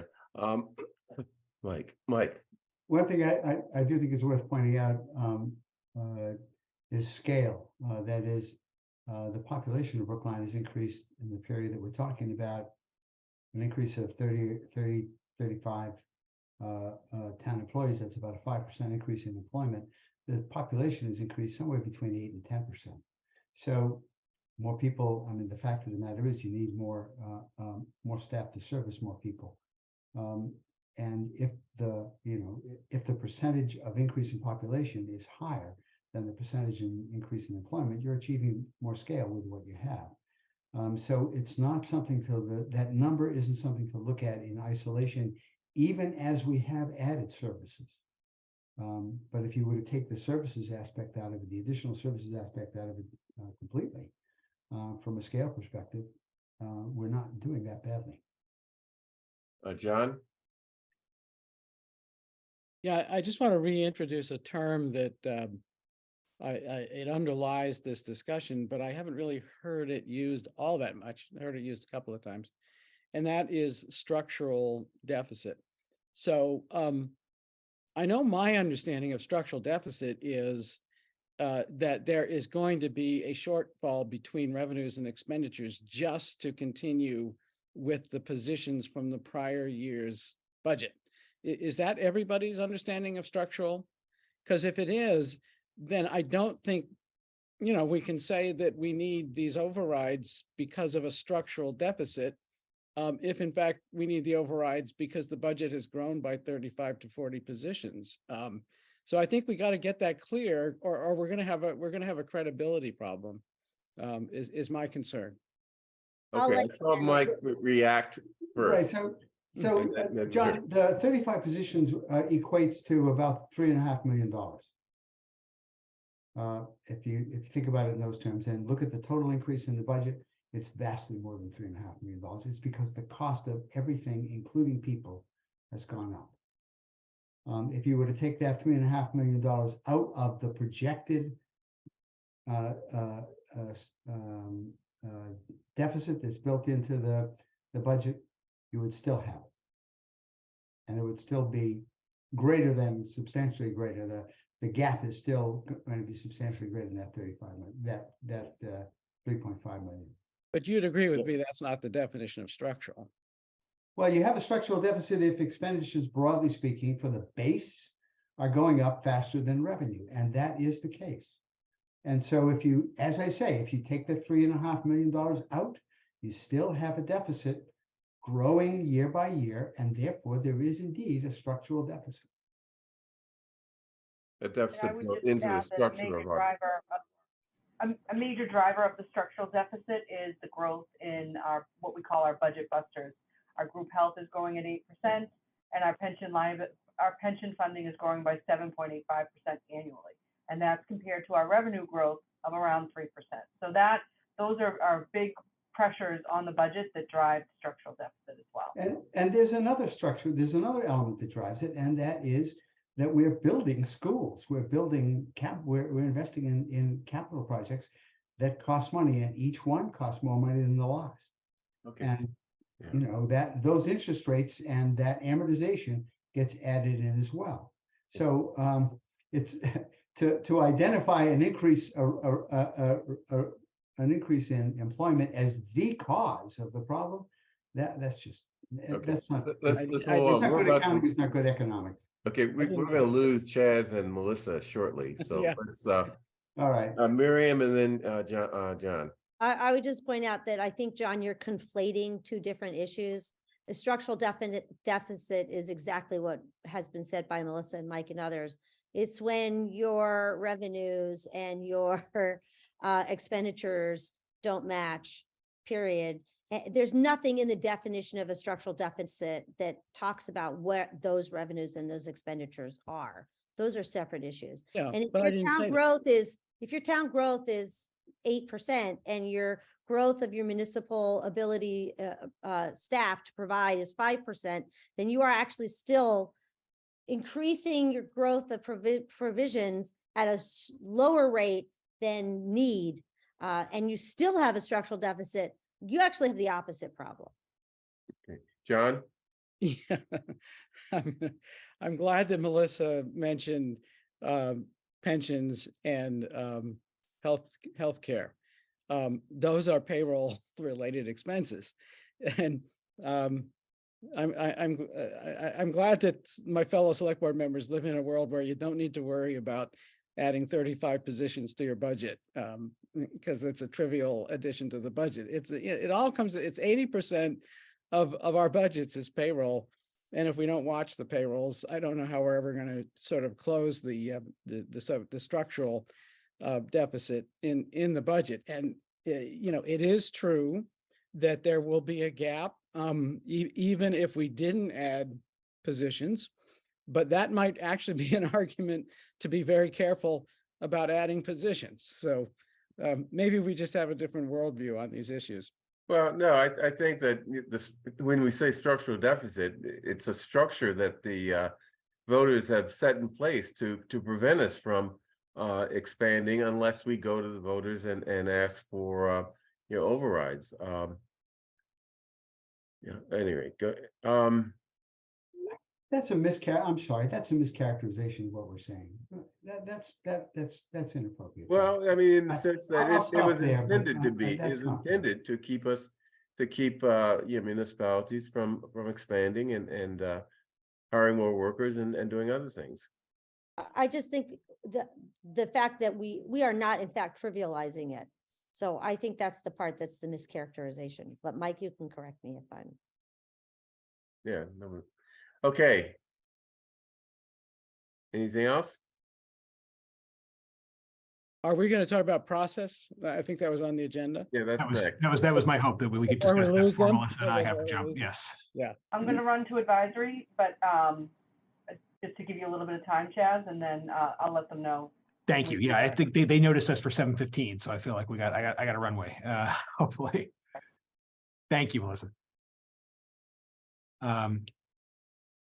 Okay, so I wanted to share a memo that was circulated to the select board. I apologize if this didn't make it in the packet. Obviously, I'll make sure it is in the packet for next week. Folks can obviously see it. It's a draft memorandum to department heads with specific questions and guidance for them on what to do. A schedule has already been circulated to you. The department heads are working feverishly to make sure that we are all ready for the discussions about individual department budgets and priorities and so forth. But just to name the kind of parameters and then the questions that we have developed based on conversations with all of you. The big takeaway is obviously that the advisory committee does these very deep dives into the budgets. They are through the subcommittees and the full advisory committee. They are the responsible entity for presenting the budget in May to town meeting. The select board's role is one of oversight of town departments and the development of the budget. Advisory's role is the presentment of the budget to town meeting. So in that regard, you can see that, we don't want the language here, just that we don't want our oversights to be duplicative of the advisory committees. So accordingly, we asked them to make presentations that need not last longer than 10 minutes, more than 10 slides, in order to encourage conciseness and ensure that you get the highlights of what department heads want to present to you about the importance of their efforts in the coming fiscal year. The questions that we've identified for them to answer are: what were your 3 biggest accomplishments last fiscal year? What metrics did you use to measure your success? We are particularly interested in ensuring that we continue to analyze things based on outcome. Outcome-based metrics are very important. What are your 3 key goals for this fiscal year? And again, what metrics will you use to determine how those goals are met? Are there new initiatives that you'd like to pursue or are planning to pursue within your current budget, which is within this no override budget? Are you planning on adding or subtracting personnel? If adding, what will the new personnel do? If subtracting, what's the reason for doing so? A question that was asked last year, and I think several departments appreciated, because it was an opportunity to talk more generally about priorities outside of the context, which is, if you weren't constrained by current budgetary limitations, would your priorities change and how? This is the effective, if I gave you $1 million, what would you do with it question? Or if I gave you $10 million, what would you do with it question? And I think that's always an important question for departments to have, because it allows them to think through, priorities decoupled from scarcity, which I think the community should hear. I welcome, obviously, comments from the board about these potential asks and whether they think anything additional should be in there, or other comments you might have. I mean, I like it. One of the things it does is it helps us to identify those areas where we are, understaffing or underserving the public. So let's see. Mike, you had your hand up? Yeah, I think I'd like to stretch one of those questions. What are your 3 key goals for this fiscal year? What metrics will you use? I'd like to ask people to take a look really this year and then 5 years out. There's a tendency when you talk about this year to say, well, I want to add this position or I want to do this particular thing. But let's see if we can get people to look up a little bit more at the horizon and think about where they want their departments to be in 5 years out. Yeah, good, thanks. I don't see any other hands raised. Does that mean we're satisfied? And Devin just informed me, thank you, Devin, that this is indeed in the packet. I clicked on the agenda item and Yeah. I'm glad it was. Thank you, Devin. Sorry about that. I like this approach, especially insofar as it avoids requiring the department heads and the division heads to, make the same presentation over and over and over again. I think we owe it to them to, as much as possible, coordinate how we do these budget reviews, so that it's not, we're not siloed from each other, select board and the advisory committee in our budget reviews. I don't mean to rush people, but I'm looking forward to tuning into the advisory committee's review of the budget presentation tonight. Okay, let's move on then. So maybe if you want to take just a vote to authorize me to send this out to the department heads, I'd appreciate it. Yeah, I was thinking that it'd be good to hear what people say about it, but I think, we need to get this out. Okay, I'm happy to move it. Yeah.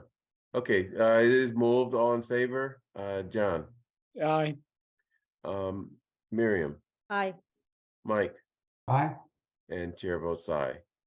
thank Great. you very much. I will send this out tonight, and I wish you all very well, and you are in capable hands with the team here. I will go to advisory, and I will see you on the other side. Okay, great. Thank you. Thank you. Okay, next we have the PACE program discussion. Is that who's doing this? Is that Lincoln? Yes. Okay. So, good evening. Tell us what it is. Yes, What you want us to do about it. yes. Thank you. Thank you, Chair Green. So good evening, Lincoln Heineman. I'm the town's finance director, and I recognize that folks want to go join the advisory committee meeting, so I'll attempt to be concise. You have, there's a memo in your packet and also a brief slide deck. What the PACE program is the Property Assessed Clean Energy Program. And it is a program through Mass Development, Massachusetts state agency, independent state agency. And what the PACE Act does, what the state law allows, is that private property owners of non-residential properties, either for-profit or nonprofit, and residential properties with 5 or more units, the PACE program allows them to access a different financing stream for upfront energy improvements and energy efficiency projects. And the way that the program does that is, rather than potential projects and the owners of those potential projects going out to the private financing market to access funds, they would still be going out to the private financing market. However, the payments back on the financing that property owners might be able to receive is paid back through a betterment on their taxes. So to the town, and then the town would act as a pass-through, paying back through to Mass Development's paying agent, who would then pay the originator of the loans, of the financing for these amounts that were borrowed by the property owner. As I said, it would take the form of a betterment. It would, in addition, the betterment, as all betterments do, would travel with the property rather than the owner. So, for example, if the property owner sold that property, that betterment would stay with the property, and those payments would continue through to the town, and thence to the original financer of the loan. So the PACE program has been in place in Massachusetts since 2020. Back in August of 2022, the legislature actually passed some amendments to it, which allow for allow it for to be very specific, that not just energy efficiency projects, but renewable energy projects may also be financed through this financing structure, the PACE financing structure, and that in addition, new construction and not just improvements to existing construction can be financed through this. I actually learned in working with on this project and bringing it before the board closely with Director of Planning and Community Development, Kara Bruton, also Town Council Joe Callanan, Sustainability Director Thomas Barrasso. It actually came to my attention from David Lescoyer, who is a town meeting member, I think folks know, and a member of the Community Preservation Committee.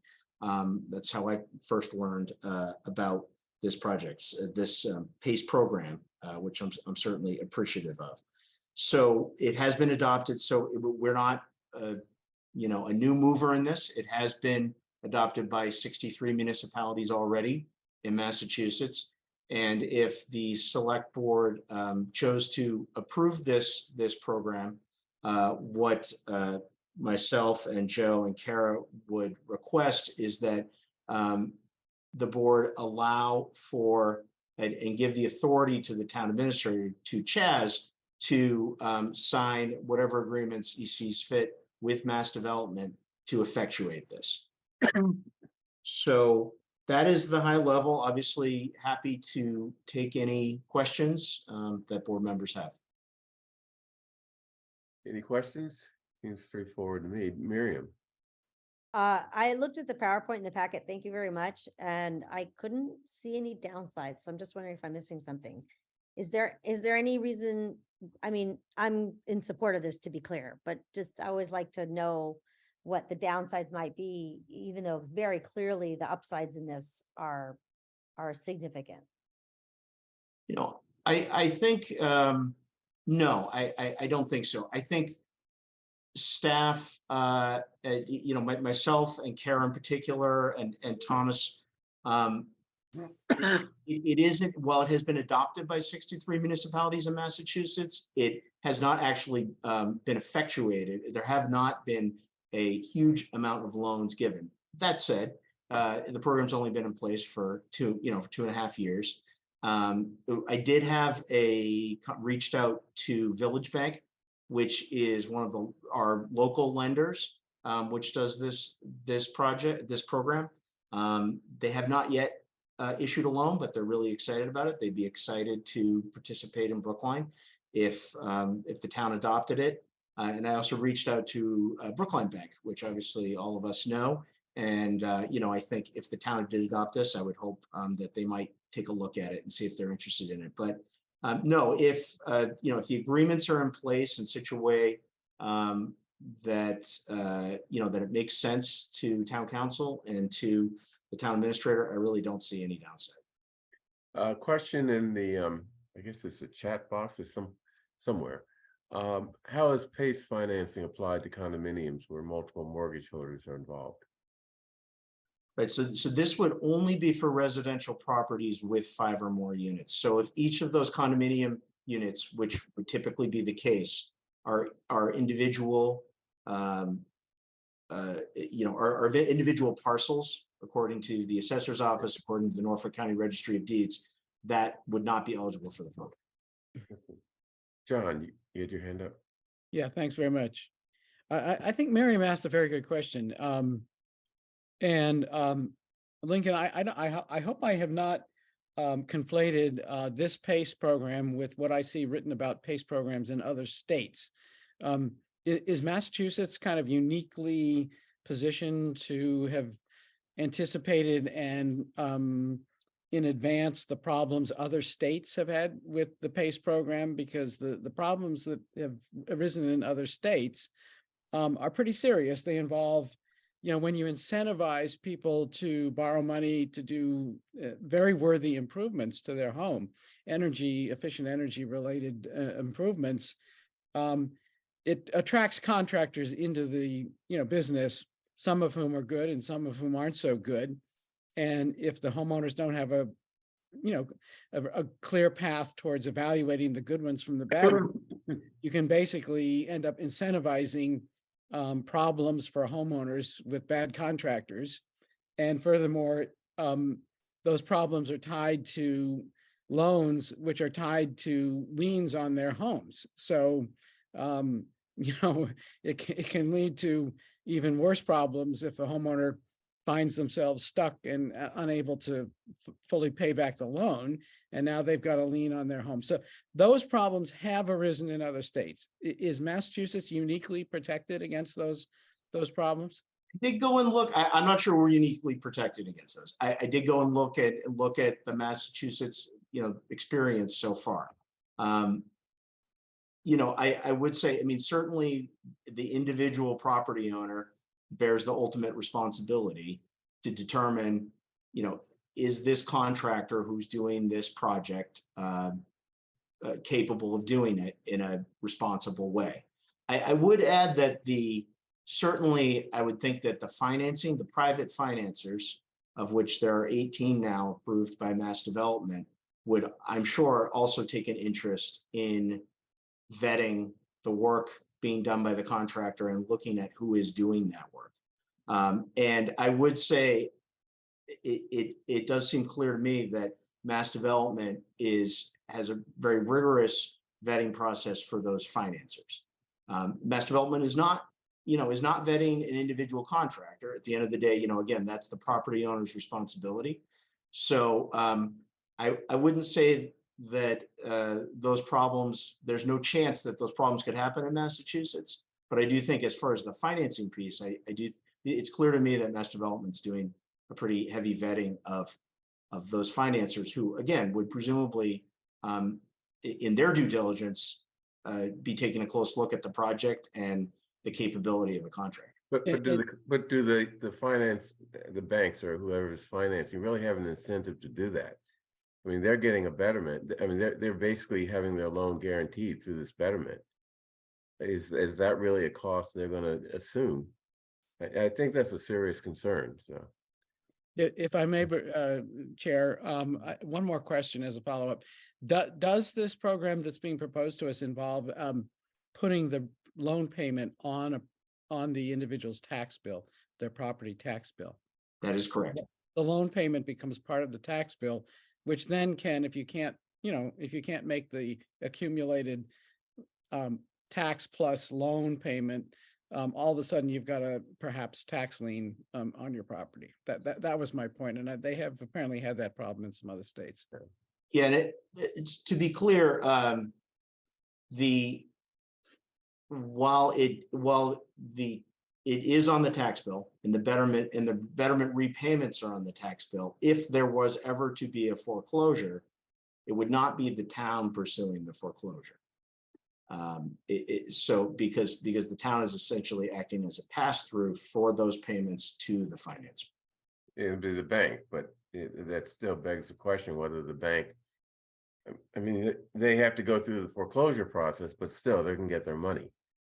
So I think the question still is out there, is there any incentive on the part of the bank to make sure the contractors are legit?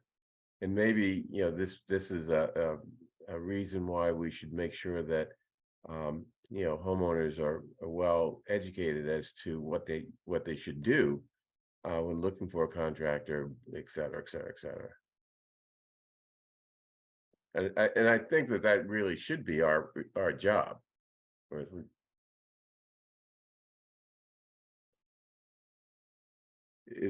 you not agree? It's not that I don't agree. I'm not sure. So, for example, I wouldn't feel qualified as the town's finance director to evaluate whether or not a contractor, for example, is capable of doing. No, that's not what I meant.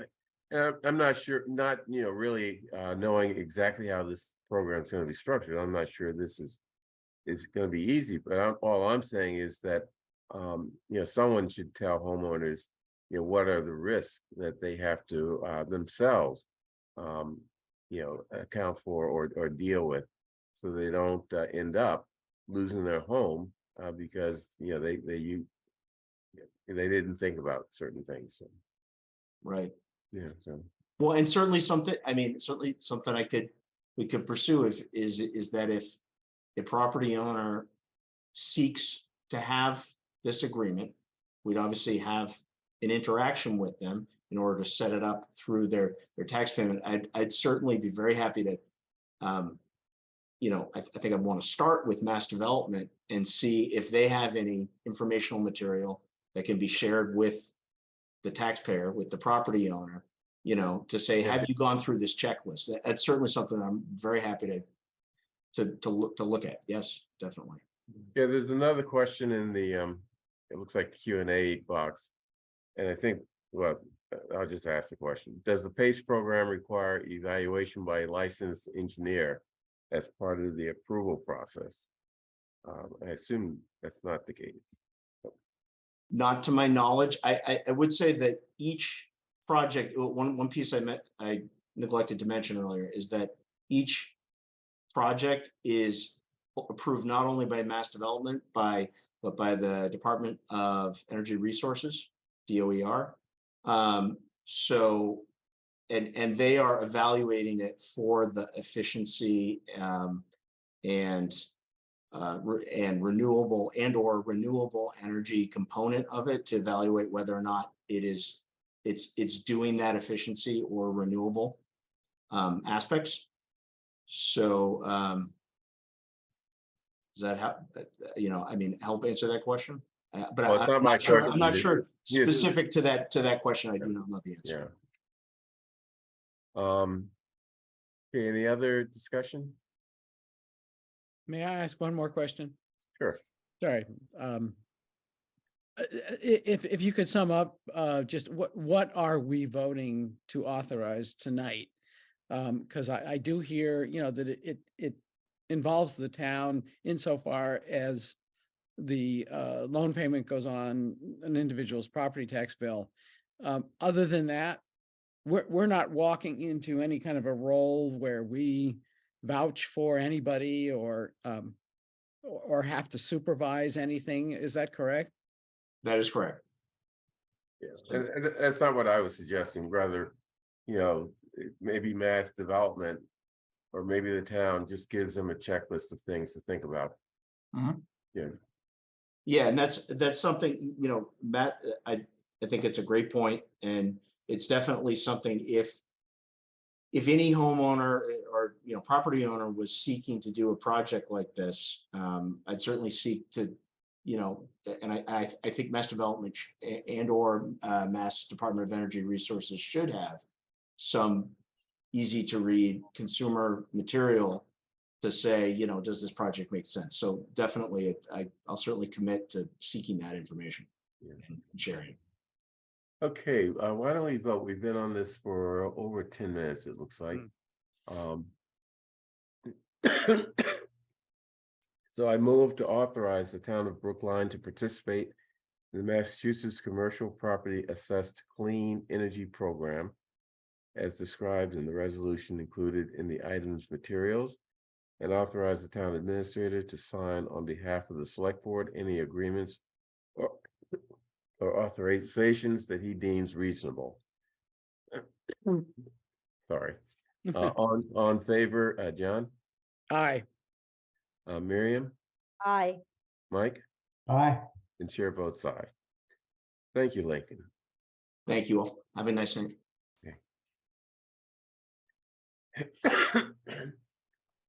Next, Tom Barrasso is here to talk about the Heath School Solar Project. I see he's here. Okay, good. Hello. And Charlie Young also contributing to this conversation. Good evening. How are you? Thank you for permitting me to speak tonight.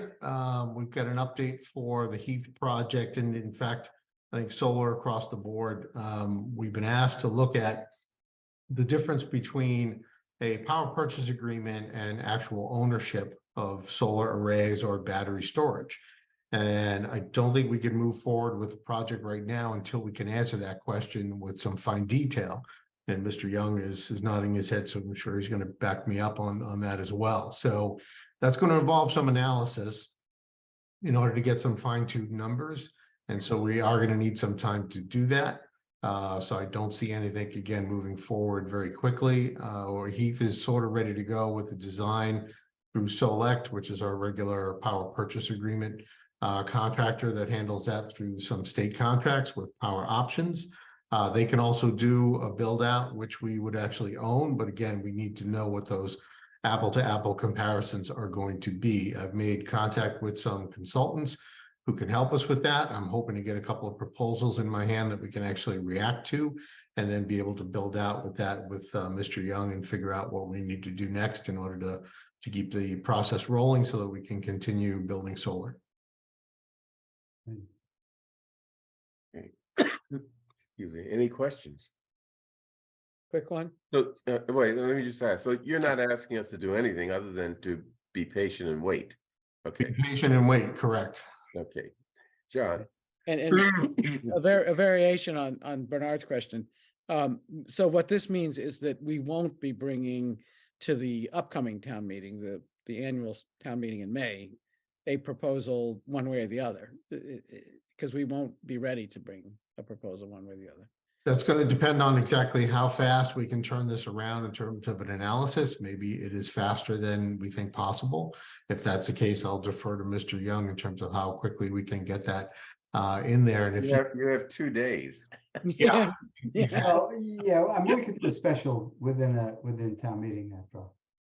Yeah, we can do that, but It'd be just as well, but there's a limit to how close we can get to town meeting before we introduce something like that. People have, we and town meeting members need time to think about it.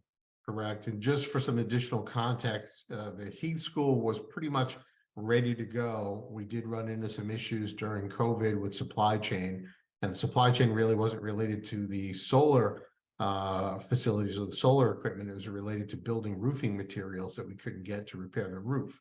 So that went into a sort of holding pattern, and then we slipped on the date which town meeting authorized us to actually do that project.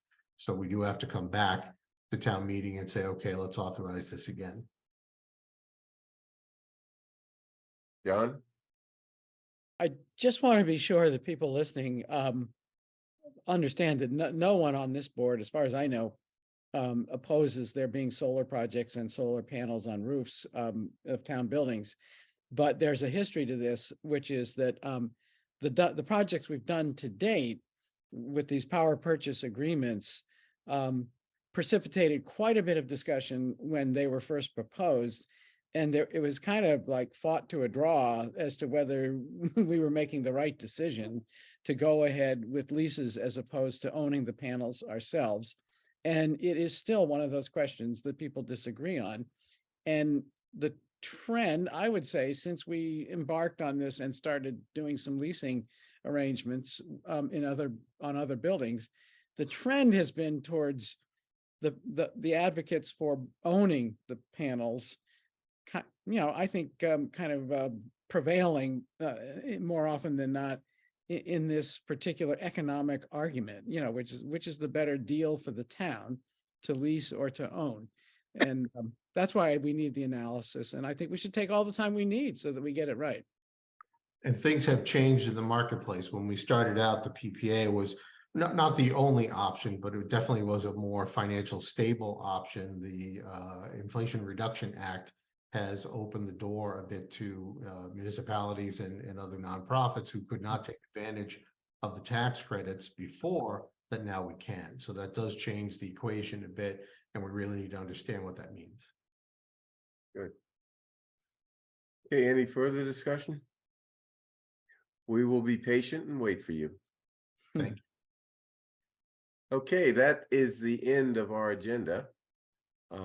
Anything that anyone wants to say before we end this meeting? No? Did you have your hand up, Tom? Yeah, I think we also needed to talk about the Mass DOER pilot project. Oh, I'm sorry. I demonstration project, apologize. which is a little bit more in depth than the Heath School and solar, so a little bit more paramount for what we need to decide. So you do have in your packet a memo that was put together between myself, head of planning, Kara Bruton, and legal to sort of look at what we want to propose for a warrant article to adopt this. So there's long history to this, but and you guys have known about it longer than I have been here in terms of the push to get the fossil-free sort of a home rule petition passed through the state. That happened with the work of a lot of people that were way ahead of me before I got here. It was struck down by the AG's office, which sort of left us in kind of a limbo. I believe everybody did appeal that. The thrust of moving that forward actually energized a number of other communities in Massachusetts to try to do the exact same thing that Brookline was doing. So at the sort of nth hour of the Baker administration, the governor signed an order to have Mass DOER create a pilot project for 10 municipalities in the state. And we are one of those municipalities that are on that list. In fact, we were number 3 in order of the people who petitioned. So what we need to do is try to figure out how to move the needle and get into this pilot program in order to test what DOER wants to do. The problem right now is that none of this stuff is set in stone yet. So we're sort of reacting to things that are still in draft form. We have some draft language from the state, which we're trying to put into a warrant article. Ziad has only seen my memo for the first time today. So therefore I need some feedback from them as well with respect to timing, dates, and some other parameters that they want to chime in with as well. And I believe Wendy Stahl is actually here tonight if she wants to comment. So that's the item up for discussion, is how to move forward with this. It should probably be a warrant article from the planning department at my desk, or it could be a warrant article from the select board. Okay, any questions or any thoughts on that? In terms of there's no particular. By the way, yes, promote Wendy. Sorry. I'm sorry, I got a message here asking me. Oh, yeah, for Wendy Stahl. No, that's fine. Yeah. There's no particular advantage, disadvantage when it comes to town meeting to having this from the select board or from the department. Am I correct about that? Legal may have a different perspective, but as far as I can see, no. Personally, I'm happy to give the department credit for getting this going because they're doing the legwork.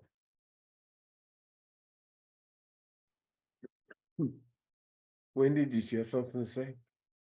Hi, thank you. First, I want to thank Director Barrasso for bringing this article forward. I agree the department has done all the legwork on this, and I think they should get the credit for it. I did, as Tom mentioned, I just saw the draft for the first time a couple hours ago. And I think it's great. And he incorporated essentially what the state has asked us to do, which is what we need to do. The one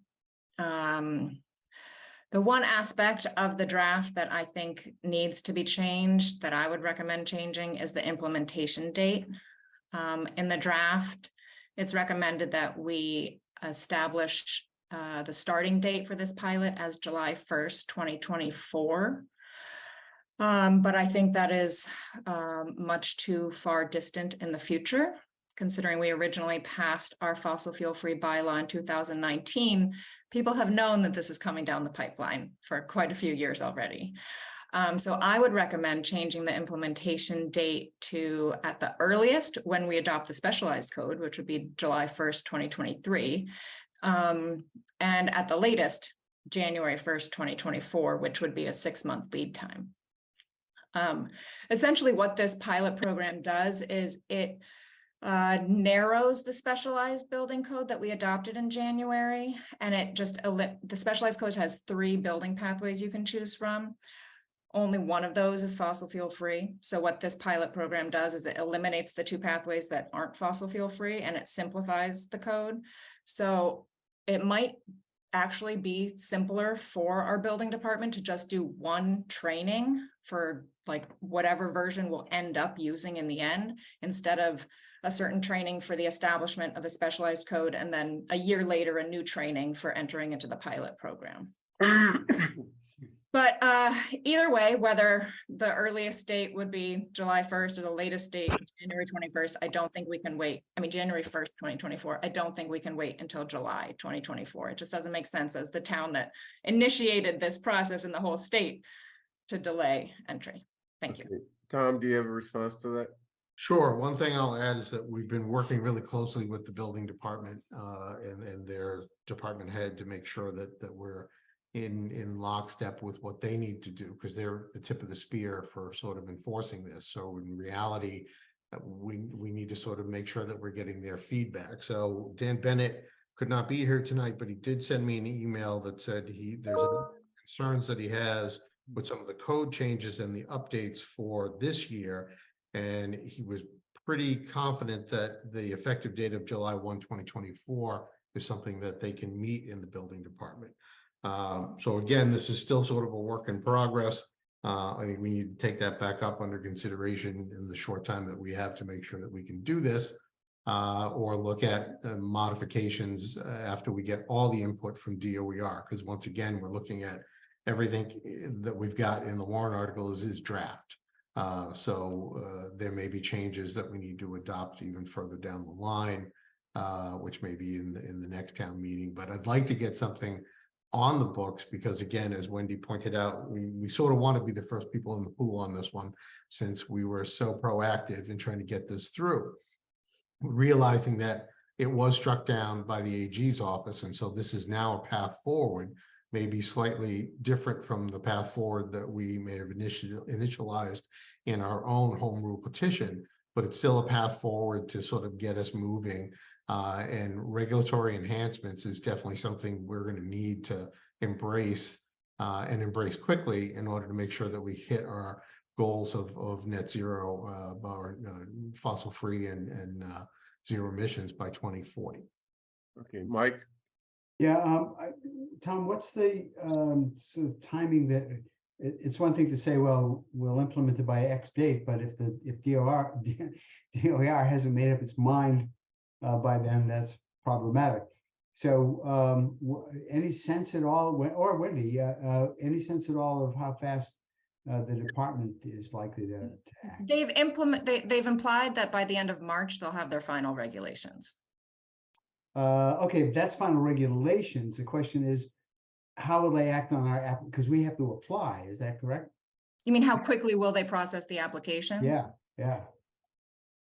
That I do not know. DOER is sort of flying by the seat of their pants on this one as well. Right. Yeah. And state action is sometimes a little bit of a black hole. So yeah, and I have been told that it's not that they're not behind this, but they're definitely it was sort of done at the last hour of the Baker administration. Now we've got a new governor. There's new folks that are heading up DOER. So now everything sort of has to fall into place to make sure that none of this stuff gets sort of thrown off the table. But I think, again, we're on the correct path. How quickly they'll be able to adapt and get something out is still up in the air. well, I think realistically, July 1st, 2023, probably, it would be amazing if the OER does their job by then. So it would be far better for us to say 6 months or even 3 months after we receive approval from DOER. And if that's acceptable, that's great. That way, there's no date certain, unfortunately, but anybody who's considering construction knows that it's coming, and so maybe 3 months from the date that we're allowed to proceed would be sensible. Correct. John? I'm sorry, Tom, did you want to say something? No, go ahead. Mr. John. So I just am seeking clarification as to the choice that's in front of us. If I understand correctly, Wendy and Tom are in agreement that we should participate in the program, and that the way to do so requires that we adopt a bylaw And I think they're in agreement that we should do it at this upcoming town meeting.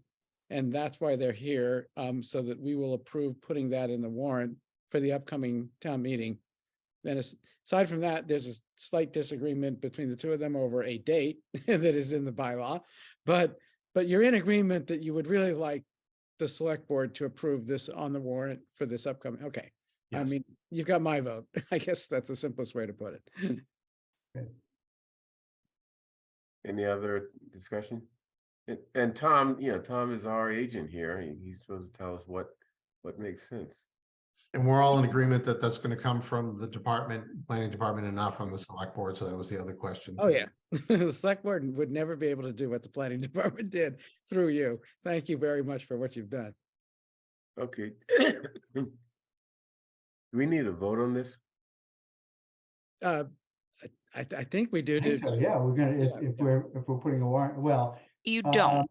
Oh, we don't. You would need to vote if you were sponsoring. Yeah, If yeah. you, the select board, were choosing to sponsor this, you would take a vote to sponsor it, but you are not going to. The planning department will move forward and ideally file their warrant article tomorrow before Thursday's deadline. Okay. Do that, Tom?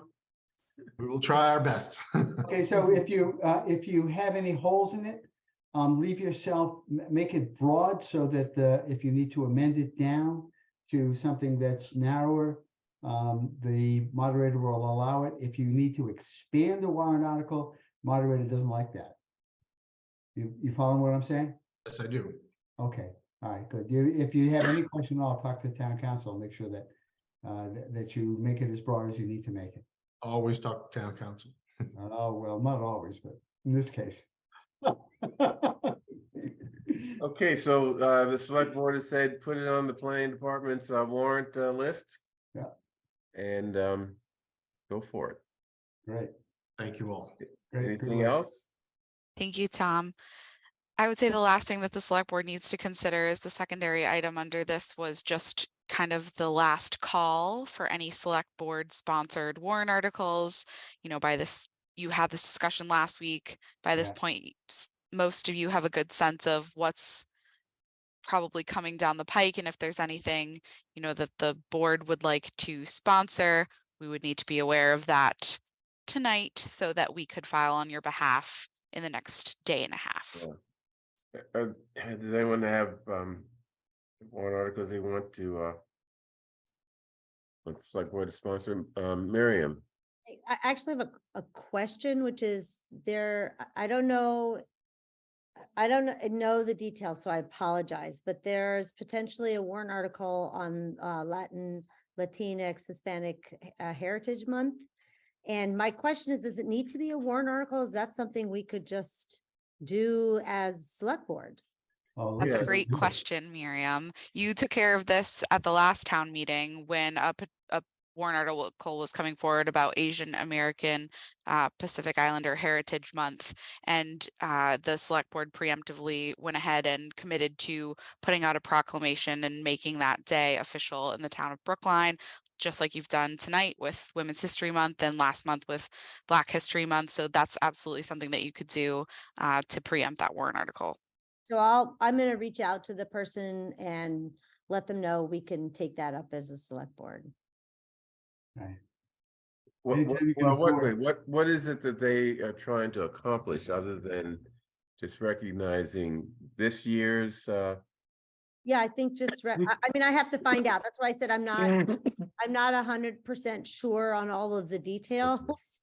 I will find that out, but if it is similar, Yeah, I then- mean, every year we'll do a proclamation. I mean, Yeah. so Yeah. let me reach out and chat with that person and they can always file and then not move it if it's something we can handle as a select board. I would say, anytime you can avoid a warrant article and especially a bylaw, 100%. good grief, let's not 100%. complicate life any more than we need to. good grief, less grief. That's great. Indeed. Mhm. Okay. Another quick side question, is there any update on, I think the extension of the meeting exemptions is out of Ways and Means, is that correct? Correct. Yes. Well, the House was a Senate version of the. Yeah. Of the bill. But the House version is passed, right? Yes, correct. And I don't think that there's a difference between the Senate and House, is there? None. So their reconciliation will probably be easy on that.